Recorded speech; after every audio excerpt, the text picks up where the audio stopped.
Hello. Hello, hello.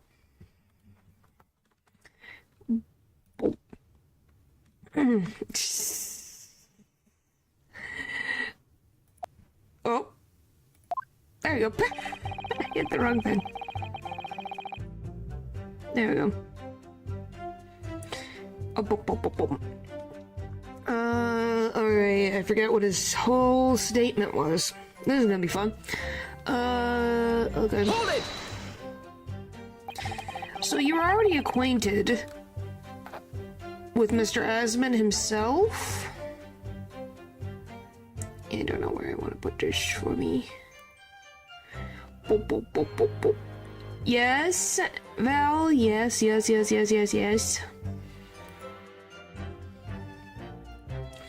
Fix that. How is the farm for items going? Fine, I guess. I will go with fine.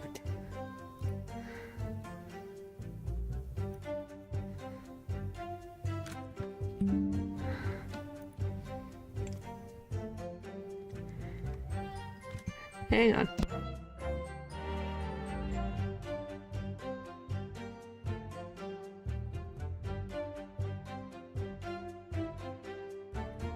I was gonna sneeze. Hello. But yeah, I think it's going fine with the items. I don't think there's any issues. Not really. By chance, I've seen his name mentioned in the papers, that's all. But I had no interest in his private affairs. If he was an unscrupulous investor, it was no concern of mine. As long as people pay their bills, I take up my tools and construct what they are asked for. So why did Mr. Asman approach you in particular, then? Who can say? I presume because my name is associated with excellence in engineering. A guy in the jury would beg to differ. Yep, he got that evil grin.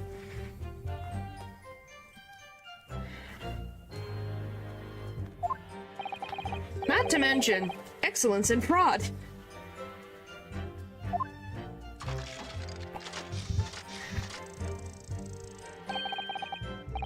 Would you guys want to have a monocle like that? Is that something chat would ever want to have? Is that type of monocle?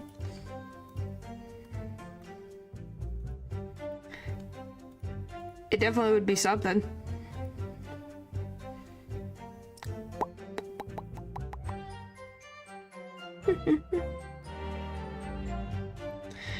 Alright. Wait, did I reverse it? Whoops. Okay, we're fine. Alright. R2 gauge, but the point is, all I did was construct the machine according to the blueprints I was given. Do we sound that eccentric? No, I just was wondering if you guys would think that would be a cool thing to have. It's definitely excessive. I forgot.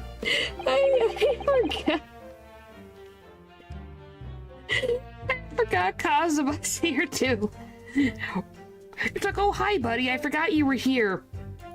You know, amnesia and all that, but you're still here and present. I just kind of forgot. Oh boy. In other words, the kinesis machine was built on solid scientific principles.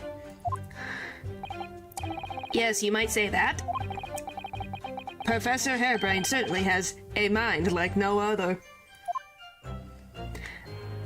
Do you think this other thing is like other part of the glasses or what? You sure you're not the one with amnesia? What do you mean? What does that mean?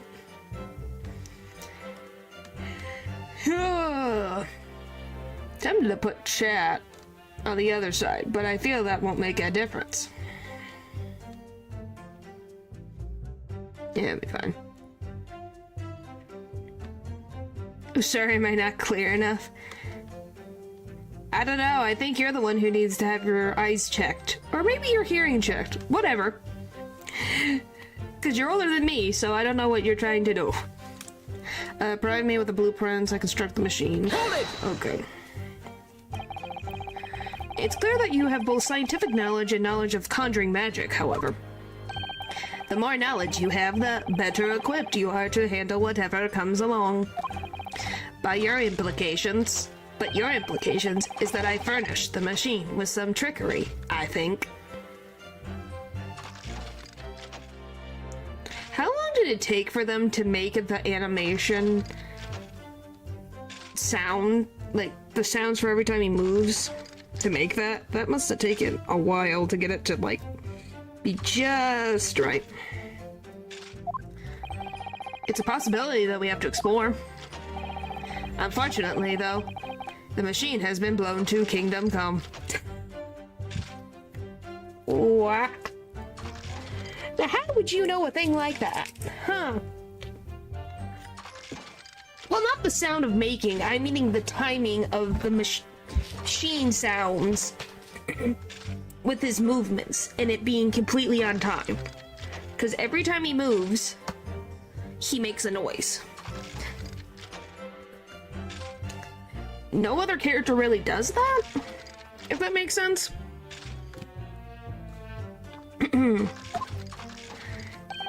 So there's really nothing left to explore, is there? Hardy, hardy, hardy, hardy, har. Very funny. It appears that the kinesis machine was fitted with timed explosive device of some kind.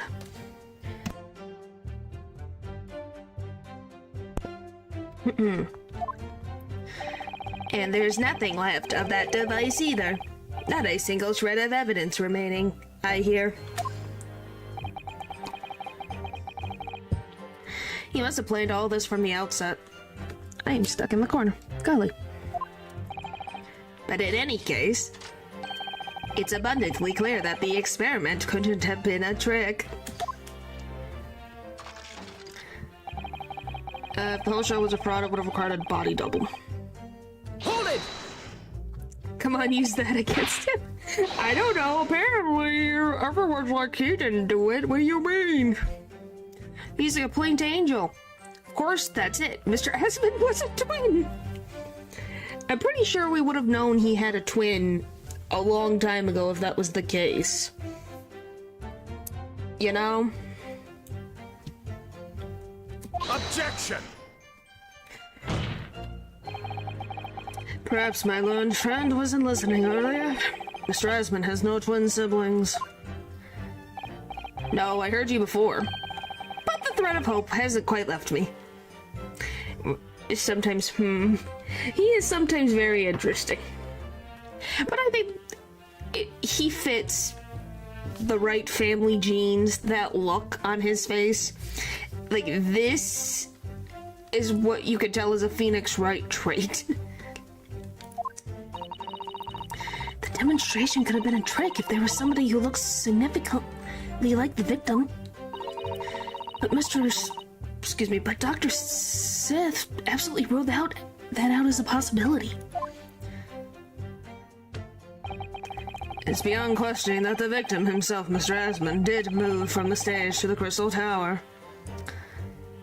Yeah, but that doesn't have to be in the way that we think, if we are to believe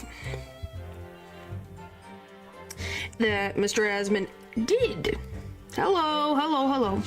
Let's just, for the sake of everything, let's say that Mr. Esmond did move and from here to here. It could have been like this. What's to say he went through the air? He was catapulted. Who knows? Who's to say it's not this way or this way? Anything is possible.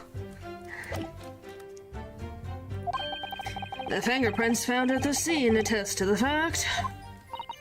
So it can't have been orchestrated using someone who looked identical to Mr. Esmond, then.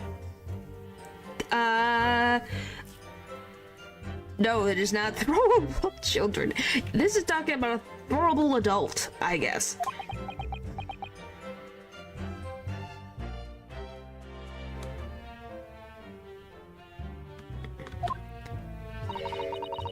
What are you thinking, Mr. Naruto?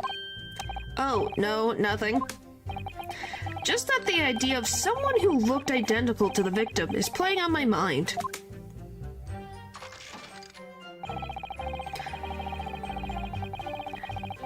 I don't know. We could call you Toho. We could call you Mode. There's our options. Hold it! Let's see, what's next? Call me, why that? It crashed head first, you say? According to the many witness reports from those there at the time, yes. Were you not there at the exhibition grounds on that day?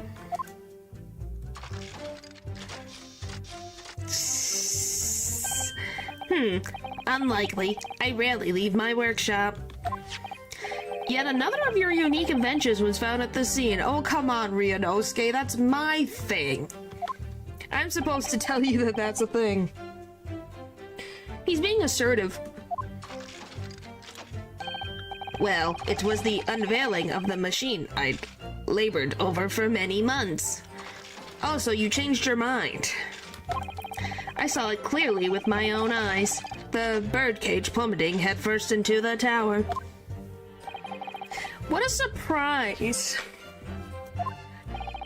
I believe the victim's neck was broken from the headlong fall, wasn't it? Looks like well, he kind of is. He is a scientist.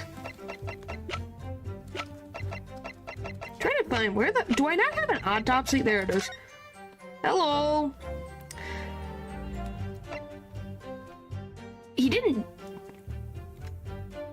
pierce the heart. He wasn't... Did it... I don't think it said it broke his neck. No, a broken vertebra, most likely from the impact. It exists in this world. Oh boy. Live in London. I don't think he would want that. I don't think that sounds like a fun time. How would you have come by that information? Even an infernal recluse like me reads the newspapers, you know? Let me read the... Which newspaper? Is there another newspaper? What newspaper did you get that I didn't get? According to the reports, 2 injuries were apparent on the victim's body. It might be... Well, great.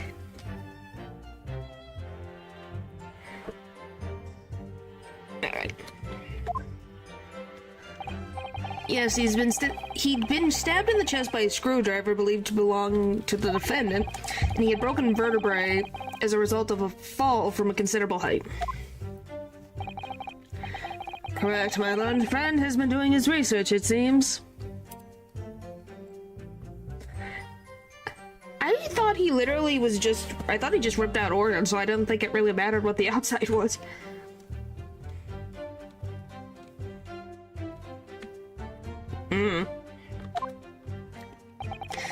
Do you know which injury was the fatal one? Sadly not. Forensic science is yet at the level where such things can be determined. What we do know is that the victim died having sustained both injuries at some point during the experiment. I don't want to know. I don't want to know. I don't want to know. I mean, I don't know. Well, yeah, it'd be weird if you had that on hand. And since he was found in the birdcage with his neck broken, it's obvious that he fell from a considerable height. I suppose that's hard to deny. Last thing, a terrible accident, and I assure you perhaps the science which the machine was built on was flawed. So you understood the science, did you?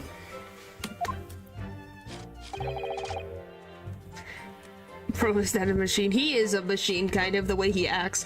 Not in the slightest. Hello, Natural. Alright. As I've said a number of times, I'm an engineer. My job is to manufacture according to the blueprints I'm given. I would be inviting manifold problems if I foolishly allowed my brain to digest the ideas behind them. I could be accused of stealing those ideas, for example. But how is it possible to construct a machine without really understanding the principles it relies on? Yeah, that is true. Do you just autopilotly build these machines? But Natural.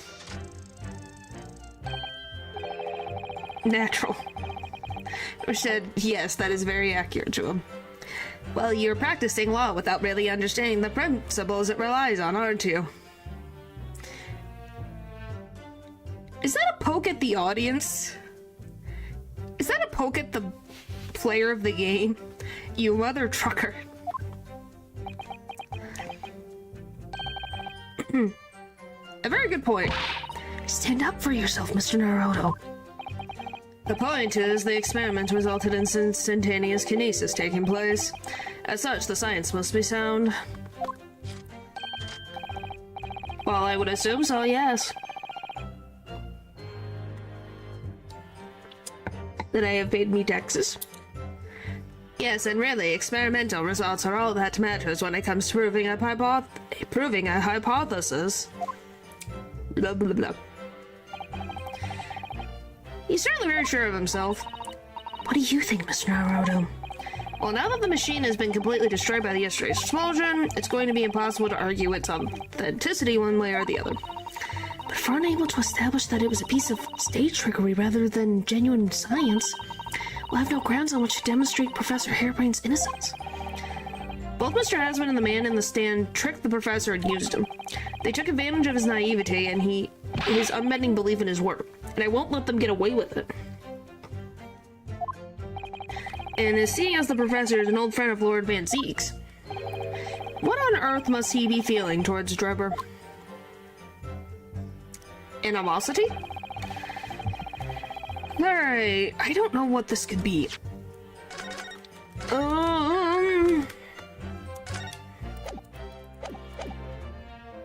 Let's see.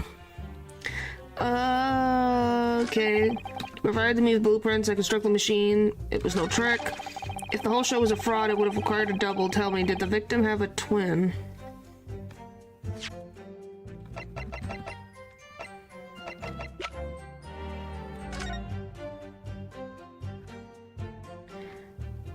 Weird that there's just someone running back there.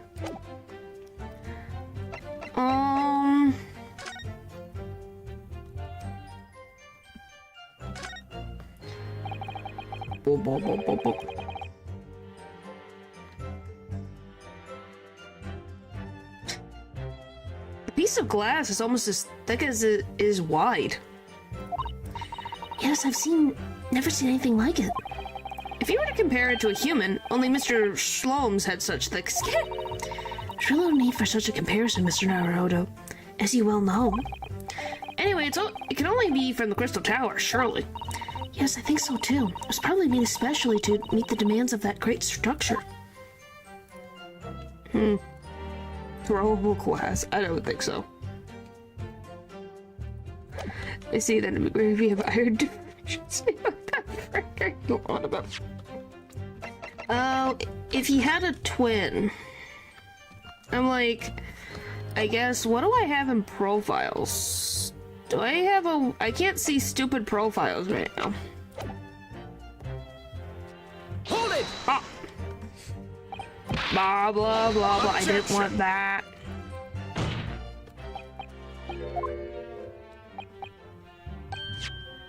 Anyway, cut his neck oofed.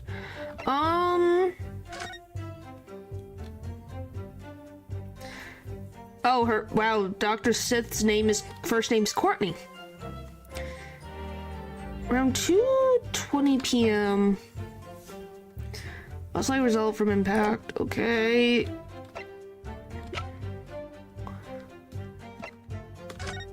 If Drebber around Goldstone? Trying to make out, but it appears to be wearing a monocle with black glass.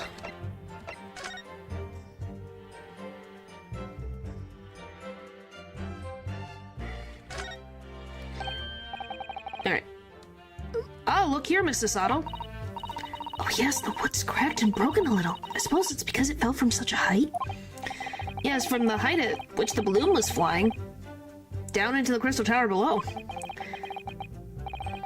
A fall about 30 feet, or 9 meters. Metrics. Leaving the man inside tragically dead.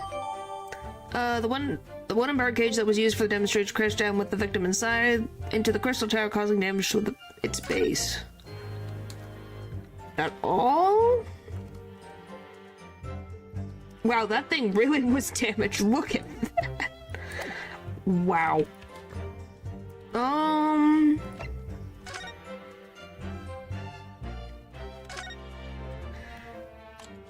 Golly. Oh, look. The cover came open. Yes, now there should be a glass plate inside. You have to change the plate with each new photograph you want to take, you see. Is something wrong? There's no plate. It's been removed. Oh, what a pity. But I suppose if you think about it, this wouldn't be the actual camera that was used at the time, just like the waxwork isn't the actual person. So we never have found a photographic print of the executed convict coming back to life anyhow. Oh, yes, you're quite right, of course. Poor Sasato-san, she looks devastated.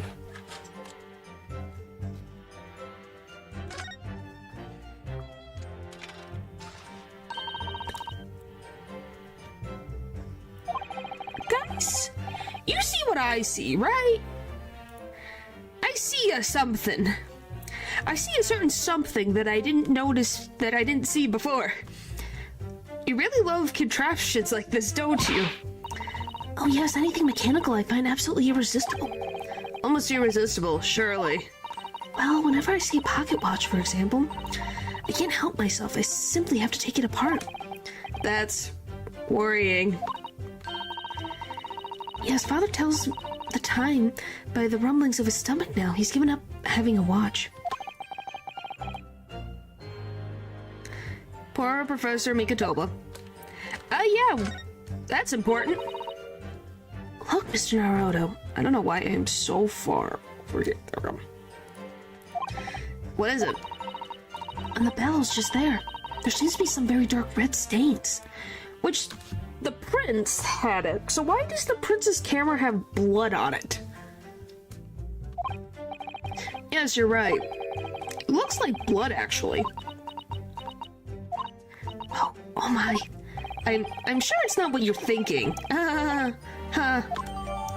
Details of the camera have been updated. When the lens is extended, dark red stains is visible on the bellows. Yeah, why is there blood? If the prince had it, why does he have a bloody camera?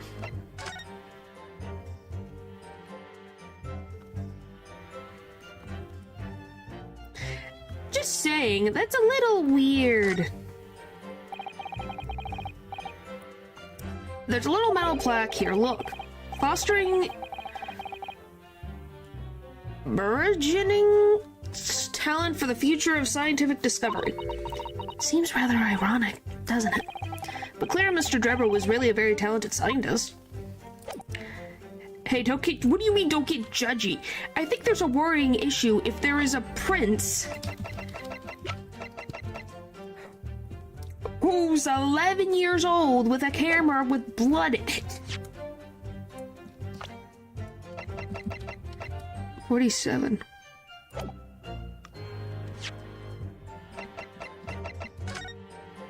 So, okay, that matters. I'm just going through everything, I guess. Might as well at this point. But yes, this is terrifying. Maybe from that from at Hunt Rabbit or something. But why, like, is he shoving the camera that close?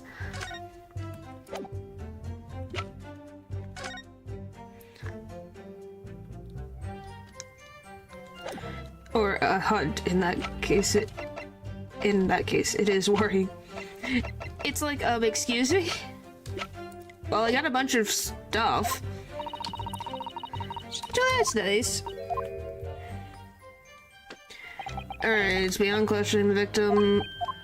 Okay, so it can't be orchestrated using someone who looked identical. Just the idea of someone who looks identical to the victim is playing on my mind. How would you make him look identical, though? That is the question.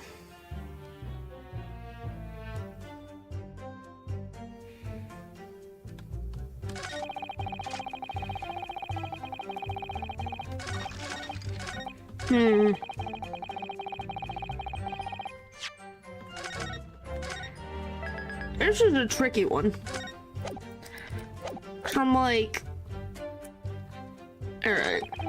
You provided me with blueprints. If the whole show was a fraud, it would have required a body double.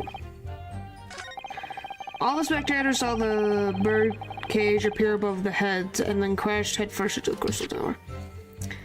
Formed from a distance. Oh. Yeah, that is true. Are we gonna use the frickin' head? Objection! Nope, that's wrong. If the music doesn't stop, that means it's wrong.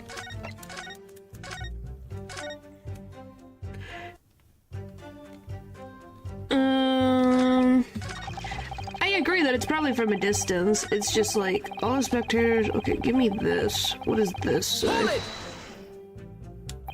Alright, crash head first, you say.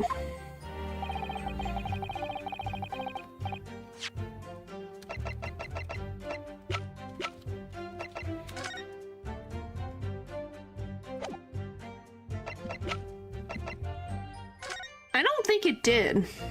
Jim reaching a place that high. Yeah, I don't think it crashed head first, because this is the bottom, because this is where his head's supposed to be. Okay, I think I found my statement. Blah, blah, blah, blah, blah, blah, blah, blah, blah, blah. Because you say he crashed head first, but his feet went first. Since the bottom of the bird cage is broken. Unless he decided to, you know, flip himself over to have his feet be comfortable and not his head. Which there are probably people out there that would do that, you know? That is just a guess. I don't really want to know. Blah, blah, blah, blah, blah, blah, blah, blah, blah, blah, blah, blah, blah.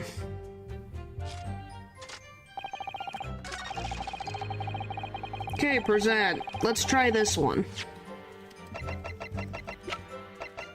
Objection! Yes, I got it. We examined the birdcage that crashed into the crystal tower ourselves. As you can see, the cage, which is a wooden construction, has sustained damage in one particular spot. Following the explosion, it fell from some 30 feet into the glass of the crystal tower. That level of damage is to be expected, surely. Not because I am not a person. There are motors out here for everything these days, for better or for worse. That is true.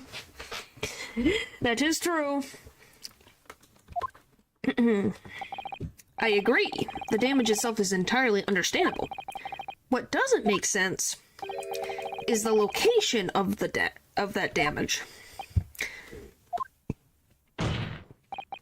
All the breakages in the wood are at the base of the birdcage, not at the top. What are you saying? That's the opposite of where they should be! That's right, my lord. The birdcage that was at the scene is damaged at its base. So we have reports of the birdcage falling headlong into the crystal tower, yet the damage is at the bottom. The only way to reconcile these two facts is to accept that there are two bird cages at play that day, which were at some point switched. Switched during what wasn't a scientific experiment at all, but an elaborate piece of stage trickery. Ah. Ah.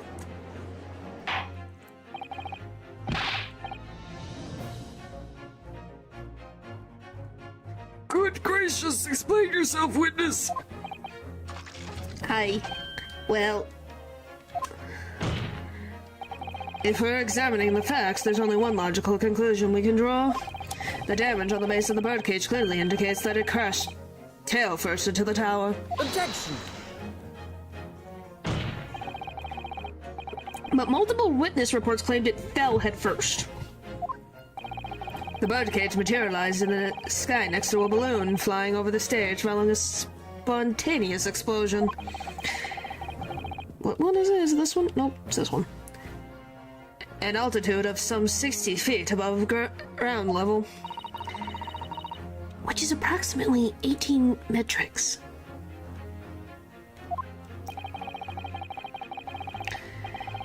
Then it proceeded to fall some 30 feet into the crystal tower in some ensuing deflagration. That is a word. Witness reports amid such chaos are notoriously unreliable. Yeah, but if multiple of them are saying that they saw this man's head go first, that's weird. Like, really weird. Are you telling me that all of them had the subsequent thought of the exact same thing? Objection. But the victim's neck was broken. Objection. He plummeted 30 feet inside a heavy wooden cage. However, he fell. It would have, unsurprisingly, to find one or two of his vertebrae crushed. You're telling me that I think I'm more worried that his ankles would have been broken more than his neck. Golly.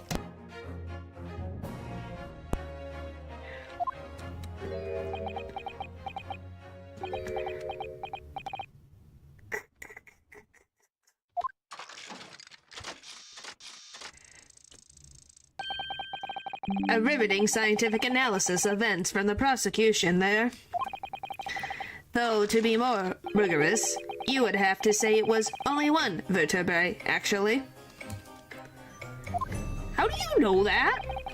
It wasn't quiet for long. Was it one?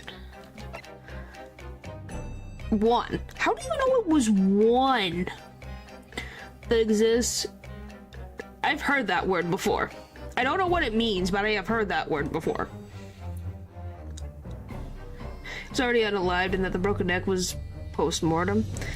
Well, it is definitely a possibility. We don't really know for sure yet. Let me just look up this. I hope this is not a bad word. I have heard it before.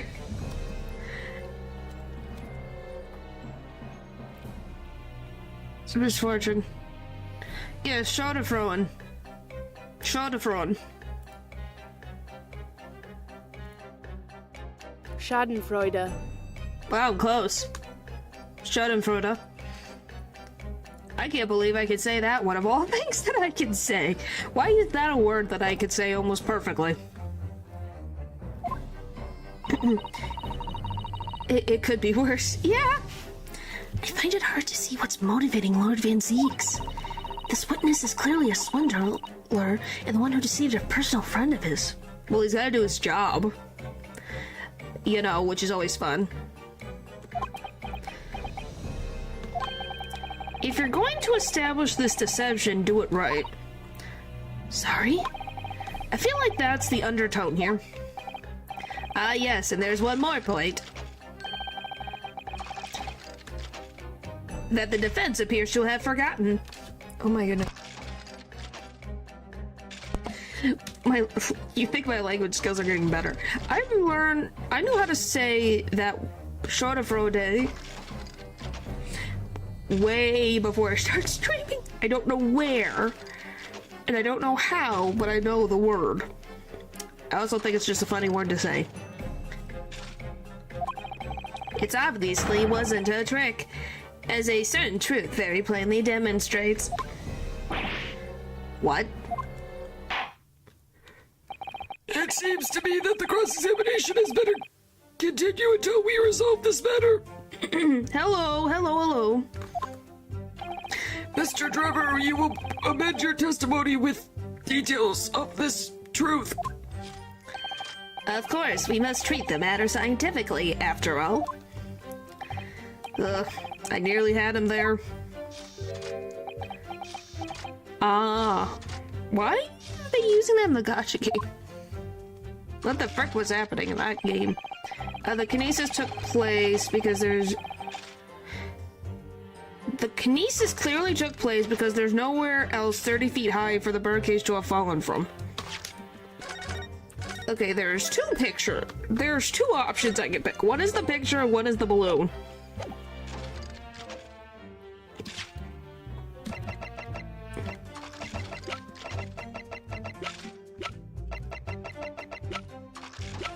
I just don't know which one it is. Objection! Nope, it's not that one. Is it the other one?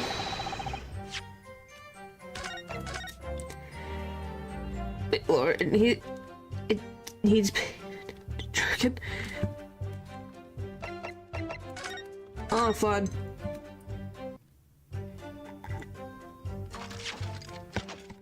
Okay, how about this? Objection! No? Okay, fine, I'll read the statement. Golly! I was like, oh, I thought I had it. It went, nope. Went absolutely not. Hold it! What do you mean? Well, before the demonstration began, the victim was alive on stage in front of the audience. Yes, there was a lot of witnesses who saw Mr. Asman on the experimentation stage, that's true. And the victim's neck broke as a result of an impact following a fall. It's a game you should definitely play, by the way. I don't know if chat would want me to play another gacha game. Which I get. I would have to supplement one gacha game with another gacha game, if that is the case. Logically, therefore, the victim must have fallen from somewhere.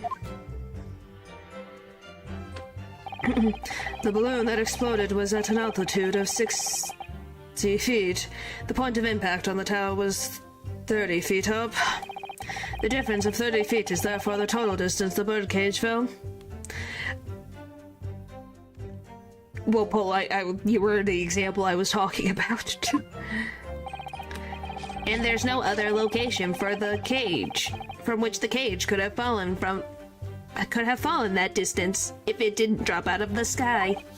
Ergo, the victim himself must have been beamed from the stage into the sky above the crystal tower. Trenchant scientific analysis. Wow, that went way too far in the back of my throat. Holy! Dear me, every time I hear it explained, it sounds increasingly plausible. Oh yes, it's all very well thought out. Certainly all the spectators on the day saw it. The birdcage plummeting 30 feet through the air, I mean. Irritatingly, yes. Made s'mores? You made s'mores? Well, enjoy the s'mores. I will find a way. Oh my gosh. Alright, so obviously, it is one of these frickin' it's not one of the two options, so what's the next option? It's not the balloon, it's not the picture of the balloon. What else is my options here? Would it be this?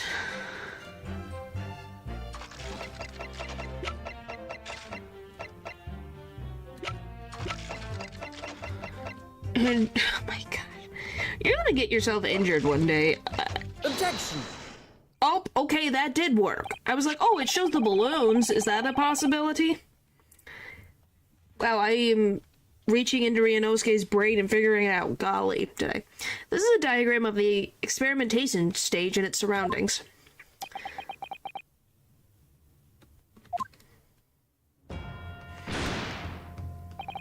We know that somehow the birdcage appeared in the mid-air before falling down into the crystal tower. Yeah, I would not expect anything less natural. It fell about 30 feet, or 9 metrics. However, if you examine the diagram carefully, you'll see that there is one other possible location from which the birdcage could have fallen. The same distance of 30 feet.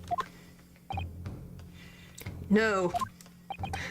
The taste is still there, what the frick?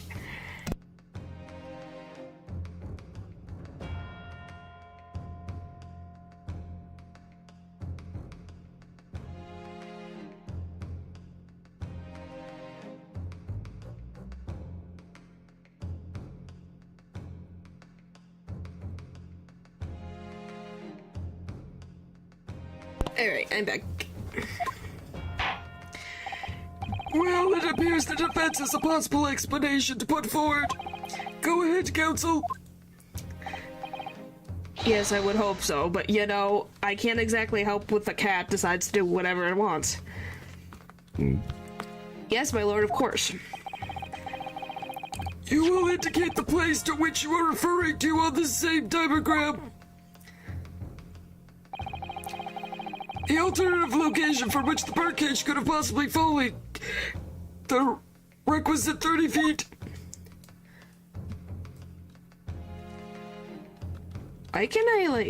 Hello? Can I not, like, go up? I guess, like, here? Is that close enough? I wish that's a lot of meat. Yes, it is. Alright, present. Take that! If it had fallen from here, the birdcage would have plummeted the same 30-foot distance. Objection! Okay. If that's my lord's friend's claim, I suggest he demonstrates for the court. Personally. Huh? You may consider this a parting game, counsel. What the frick? Where is it supposed to... Okay. I got like... by your side, Willy Wolf. Where? Okay. If we go... Where am I supposed to put this frickin' balloon? Right here?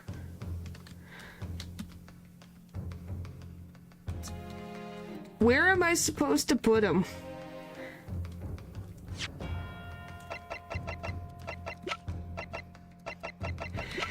Now we're doing semantics.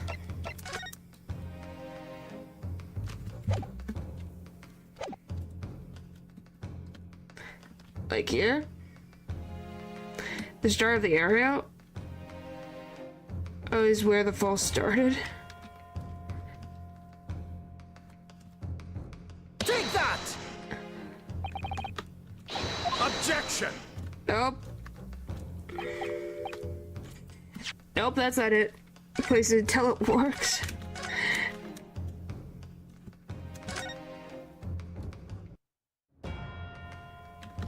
It must be about the same height. That's the funny part. I can't find it. Is what I meant. What about Take this? That. Nope. This is what I do in every game. It's, well, because it's so there's like a problem. It's not as precise, I should say. I'm just kind of like, hooks every time. How about like right here? Take that! What do you mean geometry? Objection! I took geometry. Thank you very much. I just don't know where the specification that they wanted to have. Because they don't like it here. They don't like it there.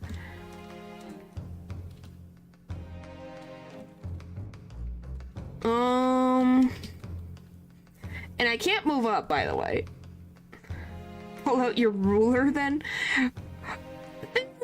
As far as I can put the arrow, it won't let it. This game means the cage. I think it means the cage. It could have possibly fallen from the requisite 30 feet.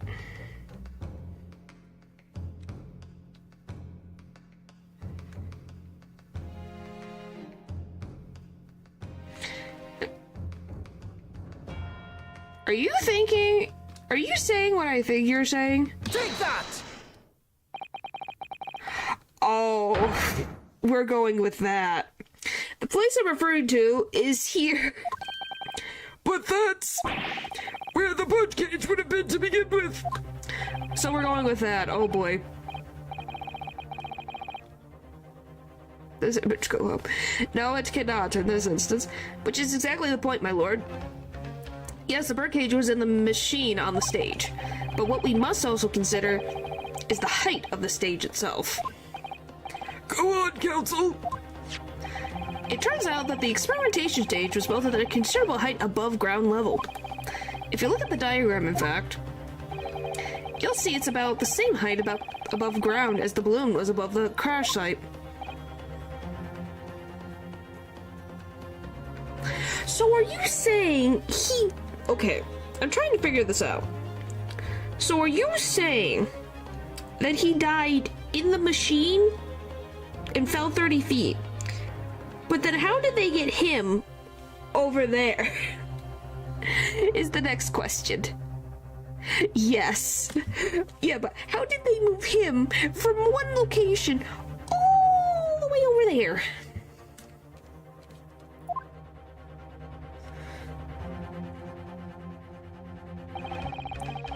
Keep going, oh boy. When the experiment got underway, the machine and the birdcage were engulfed in steam.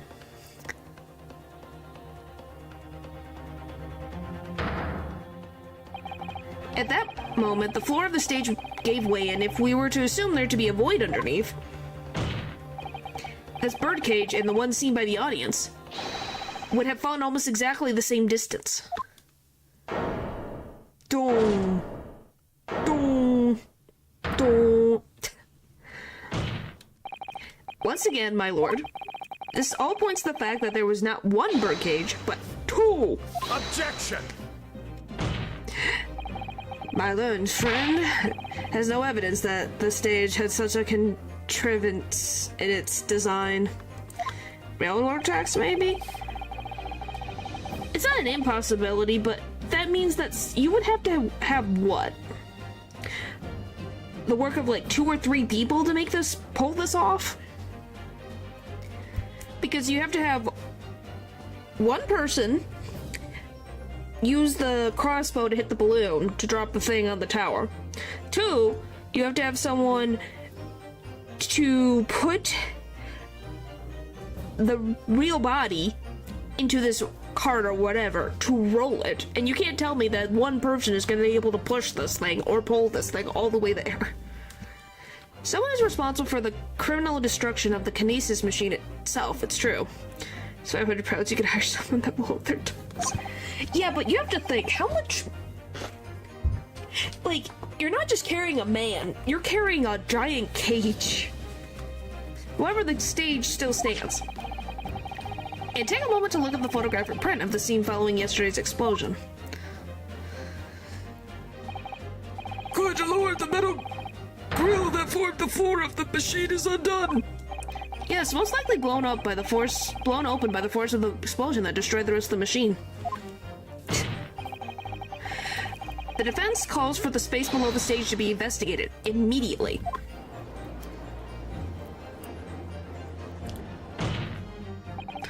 Mr. Drebber,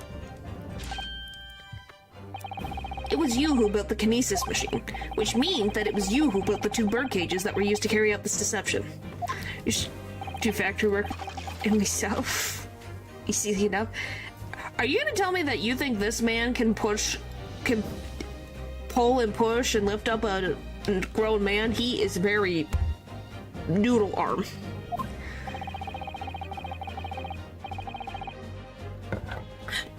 Well, whether Professor Harebrain's hypothesis is sound or not makes no difference. Impossible.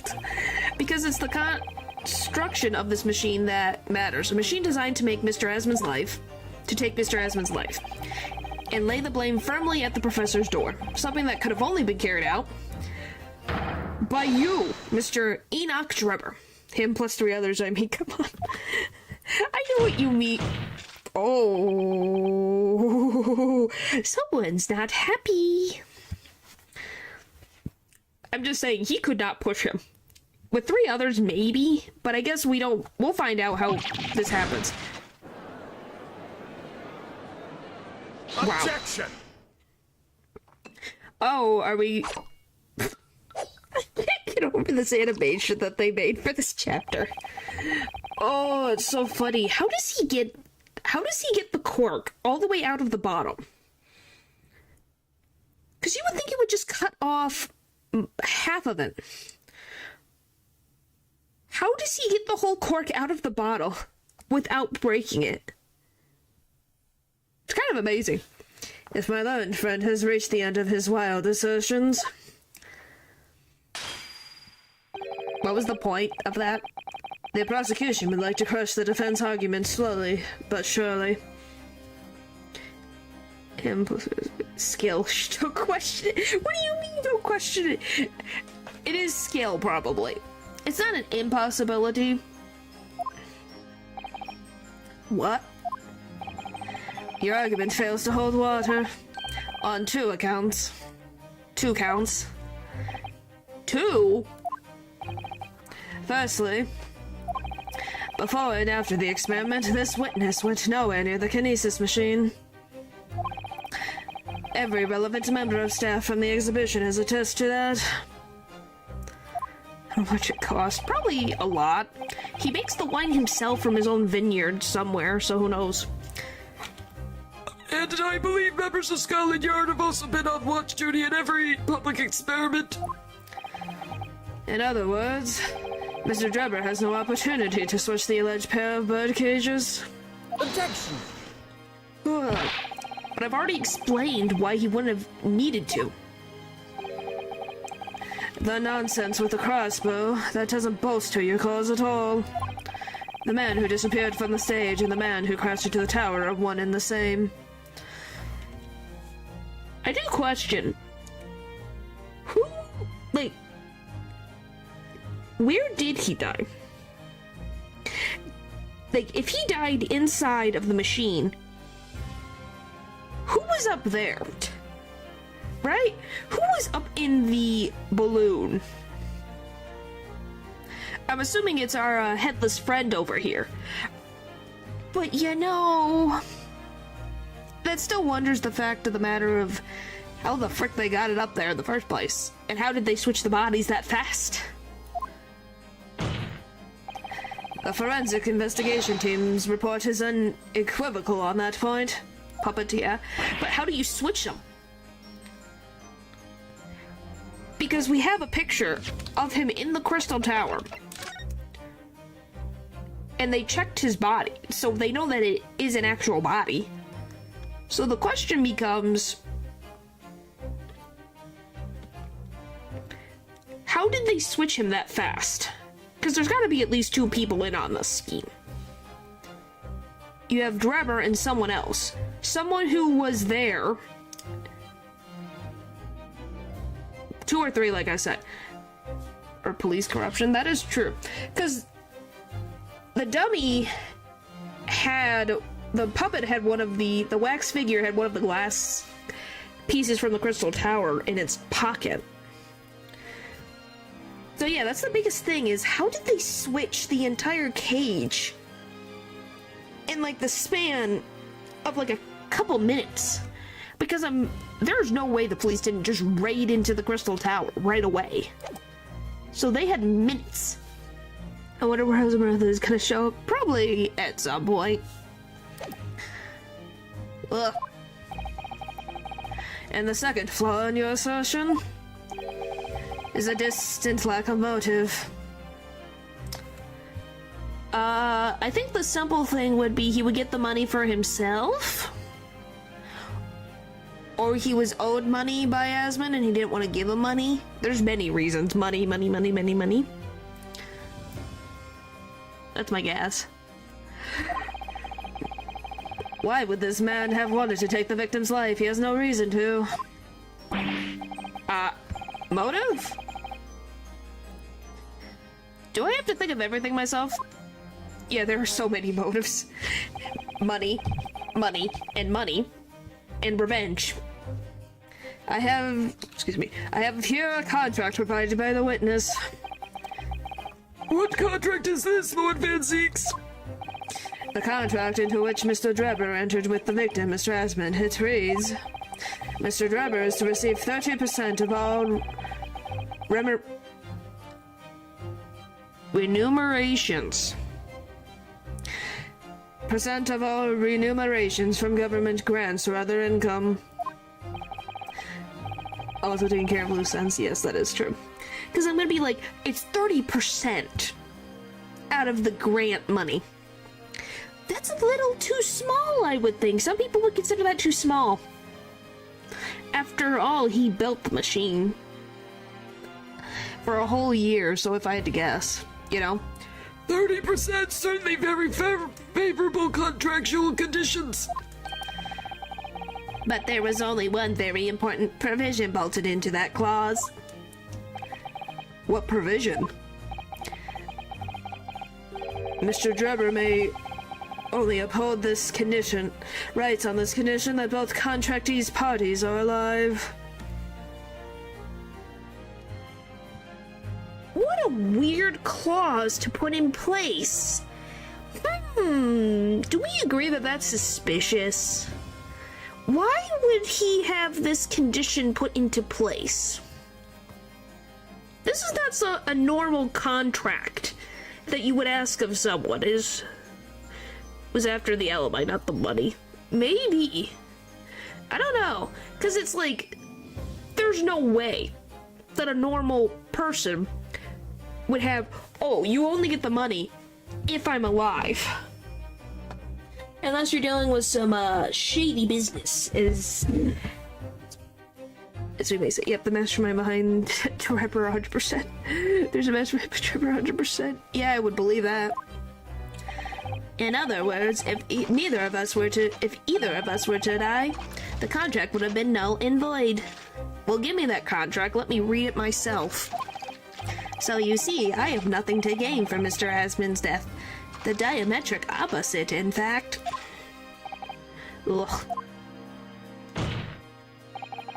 Need I say more? The witness has neither an opportunity nor a reason to commit the alleged crime. In short, the possibility of Mr. Drebber having done as you suggest is nil. Ugh. Ugh. That is... Give me the freaking contract. I need to see these terms of services with my own eyeballs. It's not like I don't trust you, Van Zeeks, but I need to look at the frickin' fine print. It seems that the defense's assertion was somewhat wide of the mark. Lord Van Zeeks, you will submit the contract as evidence, please. Contract between Mr. Asmund and Mr. Drebber details the terms by which they profit from the kinesis. Gimme. I need to look at these terms. Okay, terms of investment. The investor, Mr. Odie Asmund, hereby enters into the contract with the provider, Mr. Enoch Drebber, to fund labor and materials for the construction of a super high voltage instantaneous kinesis machine. Mr. Drebber is to receive 30% of all remunerations of the government grants or other income. Mr. Drebber may only uphold this on the condition that both contracting parties are alive. I'm wondering if this signature is fake. I don't believe that this guy...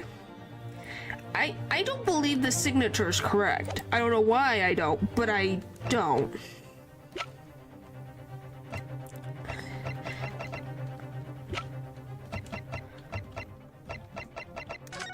Where have I've seen... I swear there was a signature somewhere.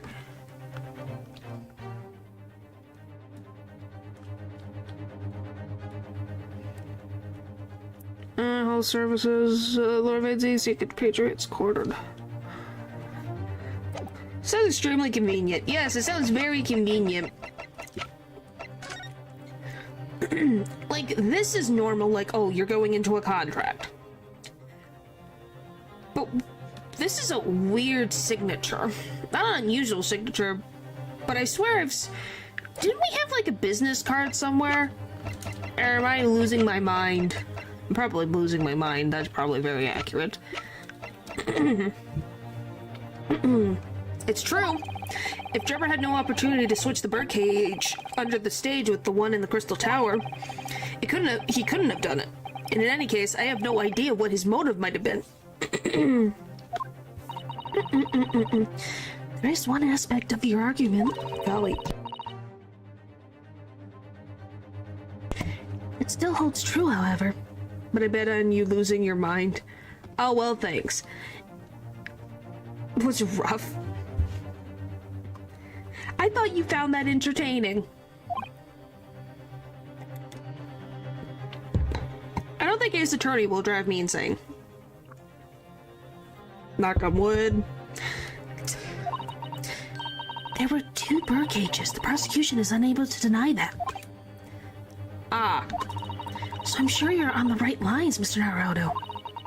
And I have no doubt there are other aspects of your assertion that are undeniable truths, too. Well, it would seem that the defense has no rejoinder to offer.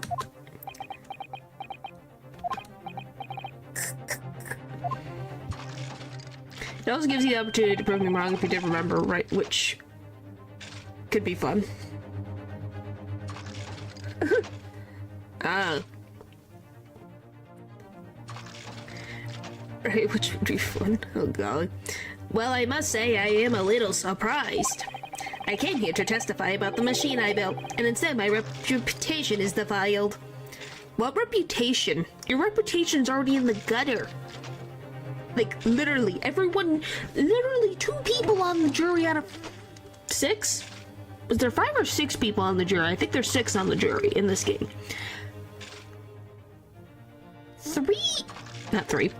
2 already know who you were and did not speak highly of you. If we ask other scientists and magicians, I'm pretty sure we could get the same answer. That's not good for your reputation. But the prosecution's counter has set the record straight, I think. It's impossible that I am the culprit. Objection! 1, 2, 3, 4. At the beginning of this trial, we believed that there was only 1 birdcage. Yet now we know there must have been 2. In other words, there was more to the demonstration than we realized at first. I think it's abundantly clear that the same applies to the culprit. Get to the point. The stage demonstration was constructed and set up in its entirely by you, Mr. Trevor. Therefore, it's inconceivable that you had no idea, that you had no hands in the events that transpired. If circumstances means it's impossible that you could have carried out the crime yourself, it points to the fact that someone else was involved. See, I was right.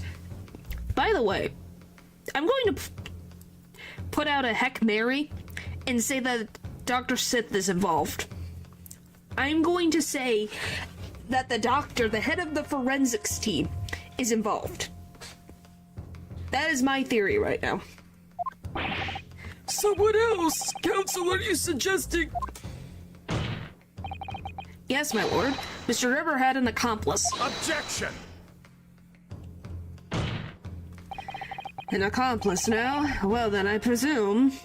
Yeah, the lady's suspicious. Yes, very suspicious. She got so in our face about things. It's really weird. You're prepared for what's to come? Now that you're accusing not only this witness, but someone else of the most serious of crimes. If these accusations turn out to be false, then make no mistake. What is with you? You have Esmeralda. Deal with Esmeralda over there. The prosecution will demand an equally serious punishment for your slander. Oh boy. Well, counsel, you intend to pursue this course and firmly accuse another party of involvement in this matter? I am. I'm probably wrong on the accomplice, but this is just a guess. Is it a evolutionary weapon, right? It definitely can be. Alright. What do I do here? At the moment, there's little more than a hunch on my part. I don't know for sure if Drebber had an accomplice, or even if he really is the culprit here. One way or another, though, I have to make my position clear. As a lawyer. So what's my stance going to be? Did Drebber have an accomplice or not? I think he had an accomplice.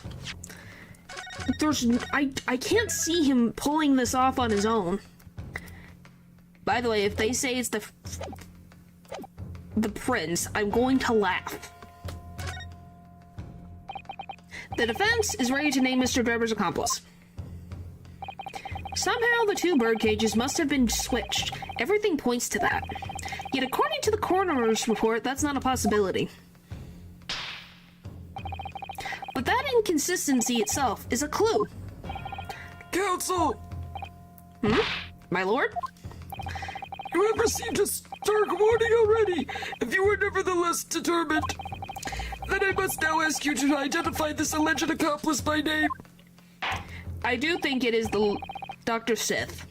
So your answer, please. Who do you claim to have been Mr. Drebber's accomplice? I'm probably gonna be wrong, but here we go. Take that! The name of the person in question is... Did I do it? Was it wrong? Weapon is super effective on me. Apparently, I think it's a running theme with you, Val. What's wrong, my Nipponese friend? Surely fear does not bind your tongue now. It's a little late for that. Of course, I'm afraid. After all, naming her in this capacity is definitely going to make waves. A lot of waves. Did I get it right? I could very well turn every single person in this courtroom against me. I'm sure it will be alright, Mr. Naruto. Thank you, Mrs. Sato. The enemy always appears larger than life, but you'll appear exactly the same to the enemy. Alright then, here goes. You've kept us waiting long enough. Your answer, counsel. Now. Then why not fix? Because I think that's something that is very hard for someone to fix. But I can't believe I got it right. I was like, I'm going to say that it's her. The person who colluded? Is that the word? Because I like the sweetness. Is that colluded? Colluded.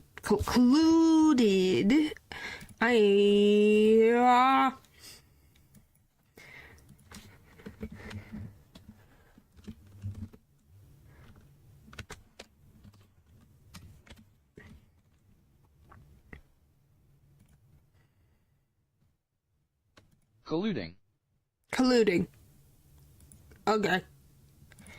Colluding.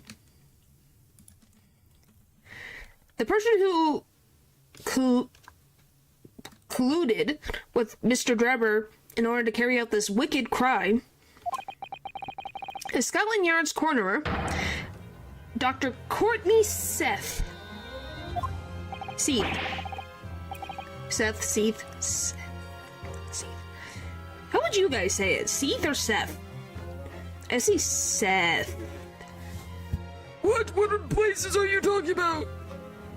Dr. Seth? The head of the forensics team and the coroner who conducted the autopsy of the victim. I could not get that voice, holy moly. Sight? Like maybe, Dr. Sight? I could see it. The head of the forensic investigation team and the coroner who conducted the autopsy on the victim. This is gonna be fun. Oh boy! We know there were 2 bird cages, so who could have carried out the switch to complete the illusion? The accident happened in front of a huge crowd of spectators, and the area was immediately sealed off. Then everyone, police officers included, were banished to make way for the forensics investigation team. Oh yeah, the forensic investigation team did not let the police officers inside. Suspicious.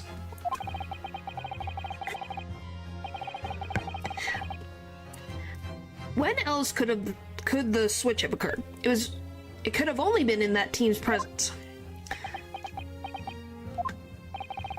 It's essential that the court determines exactly what happened following the incident. The defense demands that Dr. Sight be summoned to the witness stand at once to testify. Do you think we have dug our grave yet?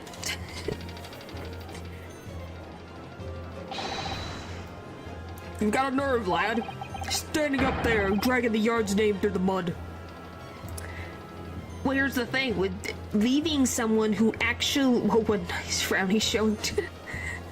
Yeah. I'm gonna be honest, if you don't get rid of the issues in Scotland Yard, that makes Scotland Yard look even worse. You know? I didn't mean to. I know the woman very well. There's no better dead room worker out there. How dare you call her a criminal? Oh boy. My learned friend's imagination appears to be wilder than the East End at night. Oh boy. But the recklessness of your accusation aside, there's another grave problem with your argument. One which the prosecution demands you address at once. Grave problem? Oh my word. Who do you claim acted as the victim's doppelganger? A wax statue? What? Certainly, if the birdcage containing the body of the victim was exchanged for another, that cage must also have contained a body. And yet, no missing persons or accidental deaths of anyone even remotely resembling a victim have been reported. Which means there was no one, dead or alive, who could have fulfilled the role of a body double for Mr. Asman. Well, here's the thing. What if someone who is not dead nor alive? I don't think she is. I don't think Esmeralda is involved. She just had one of her wax statues stolen. Ugh, that's true. If my argument is that there were 2 bird cages, then there must have also been 1 person inside each. But I don't know if I got an answer to this yet. Have I? What can I do to reveal how this body double stunt was achieved? Present evidence.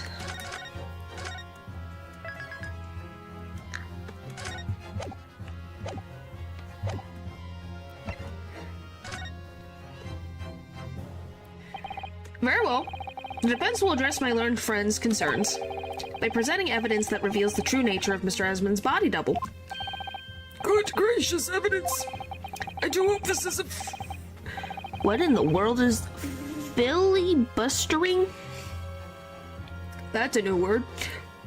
I do hope this isn't filibustering, counsel. The court is expecting a name. He doesn't have a name, though. Unless we call him... what was he called? What was the actual guy called? The helmet prisoner or something like that? You nailed that new word, though. Well, I'm looking at it, I'm like, I'm gonna take a good guess. If you think you have relevant evidence, present it now. Acting in an obstructive manner in legislature, especially speaking at inordinate length. Yeah, that fits the right family to a T. The body double and the birdcage were hiding inside the balloon that was floating above the stage, which means that any witness would have only seen them from 60 feet away. So who was it that appeared out of that explosion some 18 metrics above the spectators? Aha! The body double inside the second birdcage was... Dun da da da! My friend. I don't even want to ask how he has this in his pocket.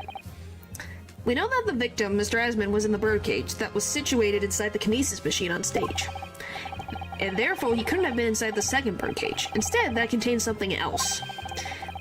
What's been described as a body double, which is what fell from the sky and crashed into the crystal tower. Yes, Council, according to your somewhat elaborate version of events. That body double inside the second birdcage was in fact... It's alright, Mr. Naruto. You're ready for this. Just steel yourself and come out with it. Thank you, Mrs. Sato. I needed that. How would you present this, guys? How do you present this? Whether, like, they want a name. I don't have a name.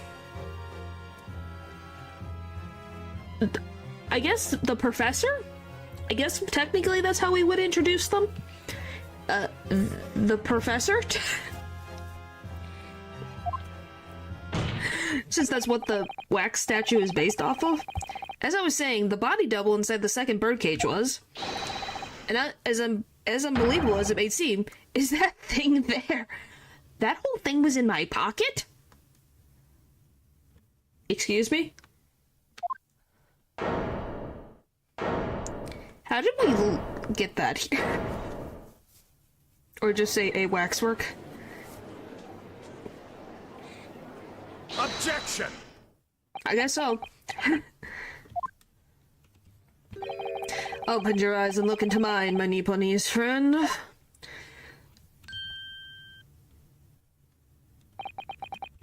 Now tell me, what are you playing at? I love we got him in a little cart. That's so cute. We got the professor in a little cart. That's adorable.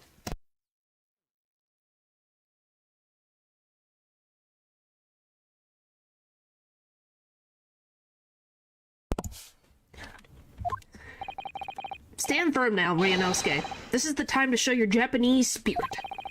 As the cart will observe, this is a waxwork model. Freaking, why that noise? Be more confident. A model, in fact, of an infamous London murderer from 10 years ago, the Professor. Had all this ready prepared? I guess so. Objection! Well, we must have had to ask Esmeralda's permission. Because, the head was in our pocket, but the rest of the body was back in the museum. You find the most random things adorable. Yes, I do. It's just kind of adorable in the weird instance that, like, oh, look at the little guy, he's going on a little ride to the courthouse. You started by indicating the leader of the forensics investigation team as an accomplice in this crime. And now you've moved on to indicating waxworks. Yes, that's about the size of it. But why? And why this waxwork? Because it looks nothing like the victim. In fact, it would hardly resemble him less. It could hardly resemble him less. What possible justification can you have? Bobby's pushing the cart around is kind of funny. See? Do you see why it's funny now? Him going on a little trip is so funny to me. Just a do-do-do-do-do-do. Alright. If you want to know why, ask Mr. Drebber. Funny, adorable. Yes. What? Just days before Professor Harebrain performed his public demonstration, Mr. Drebber abducted this model for Madame Tussaud's. Oh, we finally bring her into the plot? Did you say abducted? And 2 days after the incident at the Great Exhibition, he returned it to the museum. Then the timing. Is this true, Mr. Drebber?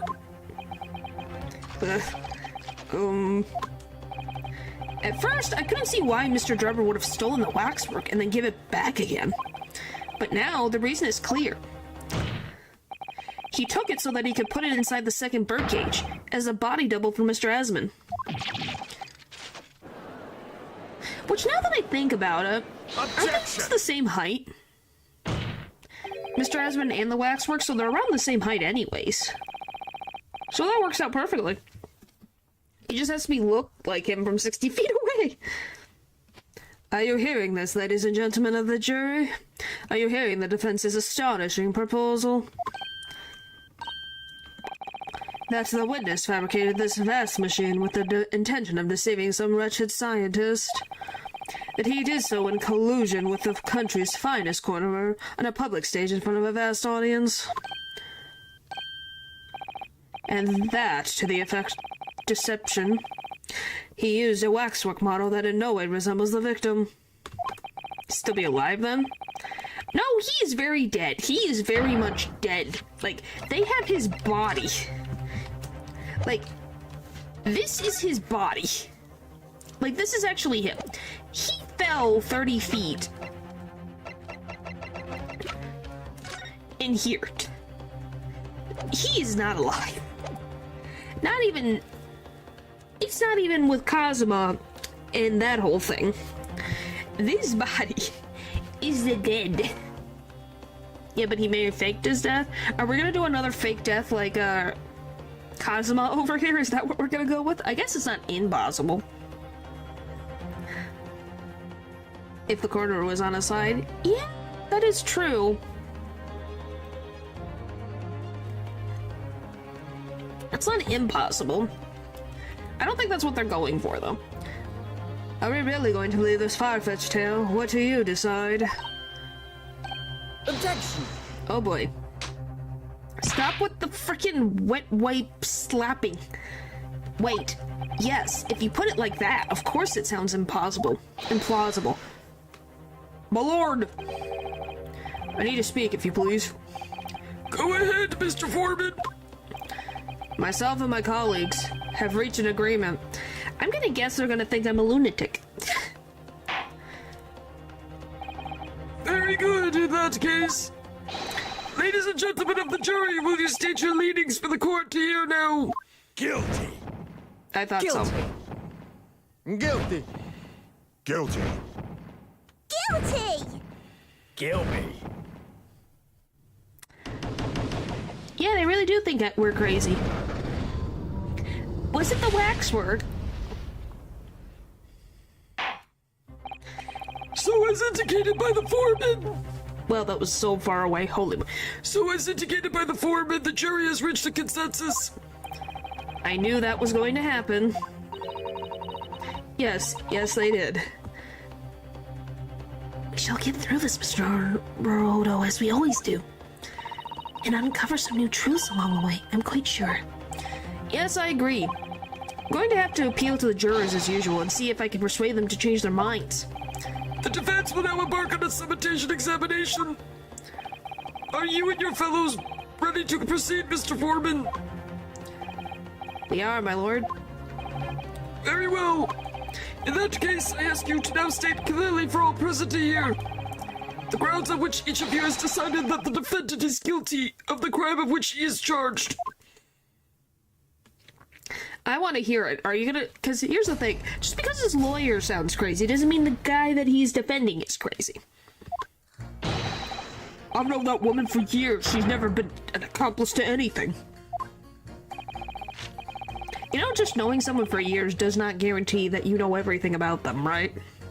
It's sort of nonsense to think that those two would ever be conniving with one another. Oh dear, this is most troubling. But surely the waxwork the man stole has nothing to do with the coroner, is it? I have my own magic problems with the members of the police. I do not trust them much. I've seen no rigorous proof that this waxwork was ever inside the birdcage. It's conjecture. Accusing someone without right evidence? It's not a proper job, easy. I won't have it. We're their partners, after all. Yeah, I'm gonna be like... What do you expect? Somewhat unsurprisingly, it seems the introduction of this waxwork model to the proceedings has polarized opinion. Given that his face is obscured and it's built in no way resembling that of the victim, I can only applaud my learned friend's temerity at suggesting it has Mr. Esmond's body double. I swear Van Zeeks has all of the words that I do not know. Yes, the applause is deafening. And yes, I know it seems extraordinary. But that's the point. That's why I have a strong feeling it's actually a greater clue than anyone yet realizes. What are you thinking, Mr. Naruto? I can't explain why at the moment, but I feel as though there's a specific reason why it was used. Why it had to be this model. Really? A reason why nothing else would do, you mean? I do wonder, why did he pick the professor of all models? Like, why was that picked? Out of all of the statues at the waxwork place, obviously the ones that were in dresses aren't gonna work. But there were other males in there, so why was he picked? Yes, and I'm convinced. It has something far more significant than whether or not the model looked like the victim. Well, if that's the case, we must prevent the trial from ending prematurely at all costs. Yes, agreed. Have to find a way out of this. If you are ready, Counsel, you may proceed with the examination. Because it hasn't been shown to the public yet. No one recognizes it. No one to recognize it. I don't know. Maybe? But the thing is, it's 60 feet away. And it doesn't have bright colors either, so I don't know. The defense is rebuttal. Okay, I don't care about your statement right now. Let's move on to the one that I know I can refute.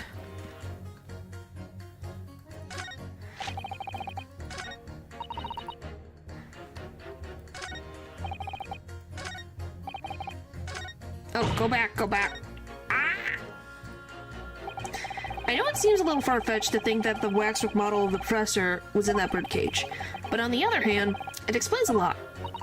If there really is a reason why the particular waxwork had to be used as Mr. Asmon's double, we must do everything we can to make the jurors understand it. Truth is, I'm sure that's the key to this, but it's the most puzzling part of it, too. In that case, you should see what additional information you can glean whilst trying to change the juror's mind.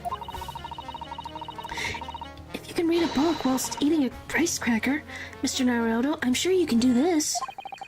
Right, yes. Alright, blah blah blah blah blah blah. I want the old man's. This old man in particular. Hold it! Alright. But you claim the whole instantaneous kinesis demonstration was a trick. That I did, but there's more than one way to pull a rabbit out of a hat, isn't there? Sorry? I grant you, given that this cage appeared from amidst an explosion, there had been no need to use a real person. But if a waxwork has been used, the culprit could have at least had the decency to make it look like the victim. I'm not sure exactly how much criminals are governed by decency. The point is, if you're going to make a claim about that waxwork being inside the birdcage, you need to give us some evidence. Without that, it's just not science. I suppose we should expect nothing less from a logical argument from a fellow of the Royal Society. But that perhaps means his mind can be changed if we manage to present suitable evidence.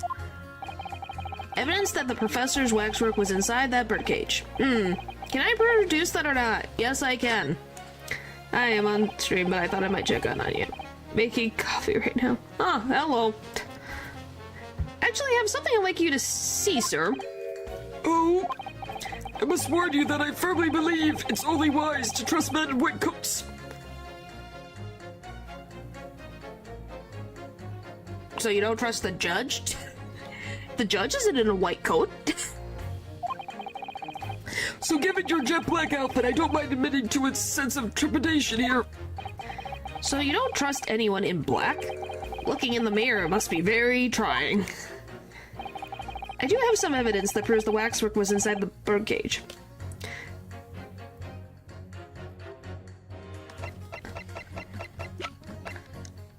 Been silent for a while. Sometimes that just happens. I didn't have a chat for a long, like, months. Even a year, I would say. So don't give up on it. It really just depends, like... If I'm gonna be honest, it happened on luck for me, so that's all I can really say. What's that? A piece of glass? Though it's unusually thick for glass. Yes, it's a piece of broken glass that we found inside the jacket of the waxwork. As you say, it's not ordinary glass, though. It's very thick and clearly made for extra strength. Used to it... Alright. I can't strange it. Is that what you're calling your chat? So, it's not a problem. I'm just saying, that's my experience. It just happens. My chat found me and have not let me alone since. That's a compliment, guys, by the way. That is a compliment.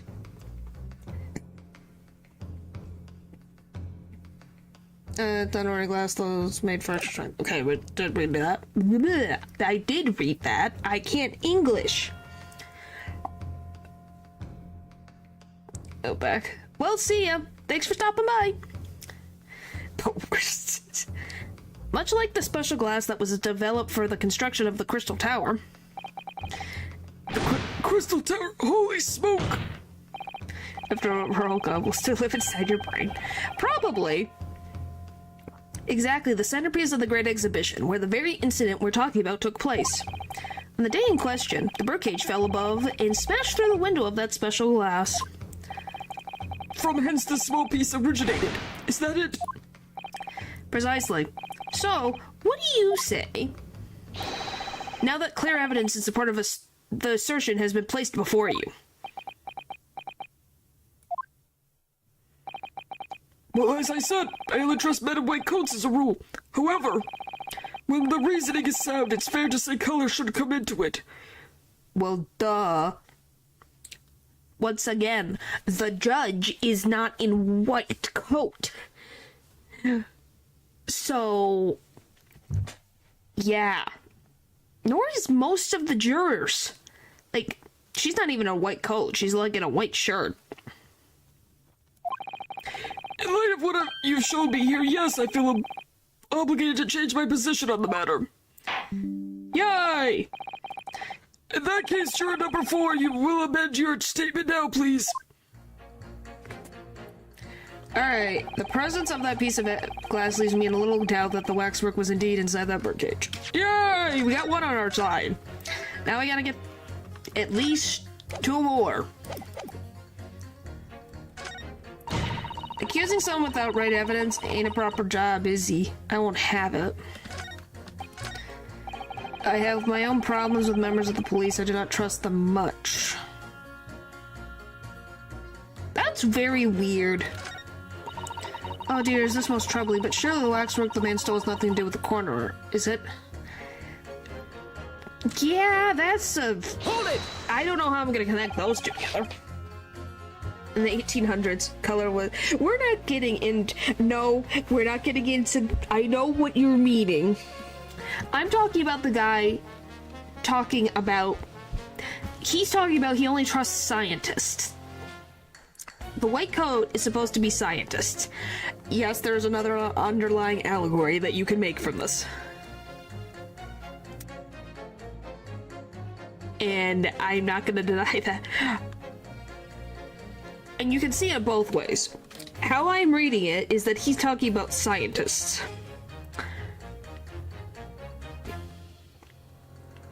But yeah. This old man ain't, he put himself in some hot water. I think we can all agree with that one. Whoop-de-doo. Why would you assume that? Well, quite simply because that unsettling swindler has no relationship with the woman, does he? And we're particularly backwards. Yep. So is it ironic he only trusts those scientists? True, as it stands, we don't know of any connection. Oh gosh, but it would be delightfully romantic if they were to somehow have a mutual interest in the waxwork. How old is he? She's 39, he's 30. Okay, that is not as bad of an age gap. I didn't know how old they were. He's only 35. And she's older than him. Huh. Romantic. A woman of society such as myself views everything in the terms of relationships, you know. You must be very bored. Well, you learn something new every day, even if you don't want to. One might wonder what a possible relationship between the defendant and this corner woman. Or perhaps between the defendant and the handsome prosecutor just there. People besides do love to sweep that past under the rug. Yeah, but people won't let them forget. Okay, is she the... She's a person who loves shipping everyone together. Oh my goodness. Oh boy. Oh boy. Yeah, she is extremely bored. But that's probably some of the fan base too. They looked at Phoenix and Edward's interactions and are like, yep. They just could get away with behind... As long as they were pretty, though. This one is... Yeah. I guess. This woman may be more astute than I've been giving her credit for. If that's the woman's stance, then perhaps demonstrating some connection between the waxwork and Dr. Sight would be enough. Yes, I agree. As soon as we have even a whiff of connection, she'll be the first to know. Trying to think, how would they have a connection? It's utter nonsense to think those two would ever be conniving with each other. Why? But we're only just starting to understand this case. They have the looks. Yeah, well that depends. If we're talking about murder, that is less likely. Even though Dahlia was very freaking close on multiple occasions for that happening, but you know... She's a little special snowflake. What are you reading there, sir? The man behind those murders on Solar Pauna Street was caught in 2 days flat. That's real policing for you. That's really not relevant to this case, is it? You're wrong there. Because it was Dr. Sight in charge of examining the bodies. It was evidence arising from her work that led to the arrest of the scoundrel responsible. Oh. That's right. Oh, that woman is the forefront of this country's fight against crime. The idea that she's somehow involved in this murky business is a load of old tosh.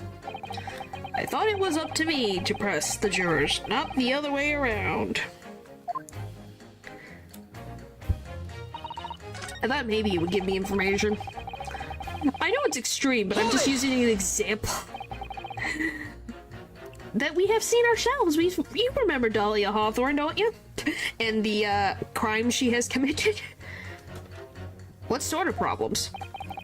Let's just say we have run into each other on numerous occasions while I've been performing on the street. Right, I see. Obviously, artists such as myself cannot appear on stage as we work in close proximity to our audiences. So we perform our great magic in parks, on street corners, and the like. But the bullies use any excuse to make our lives difficult. Oh boy. Get away with a lot. Yeah. But that also depends on who's the one giving out judgment. Do you have something to say in response to that, Mr. Oldermo?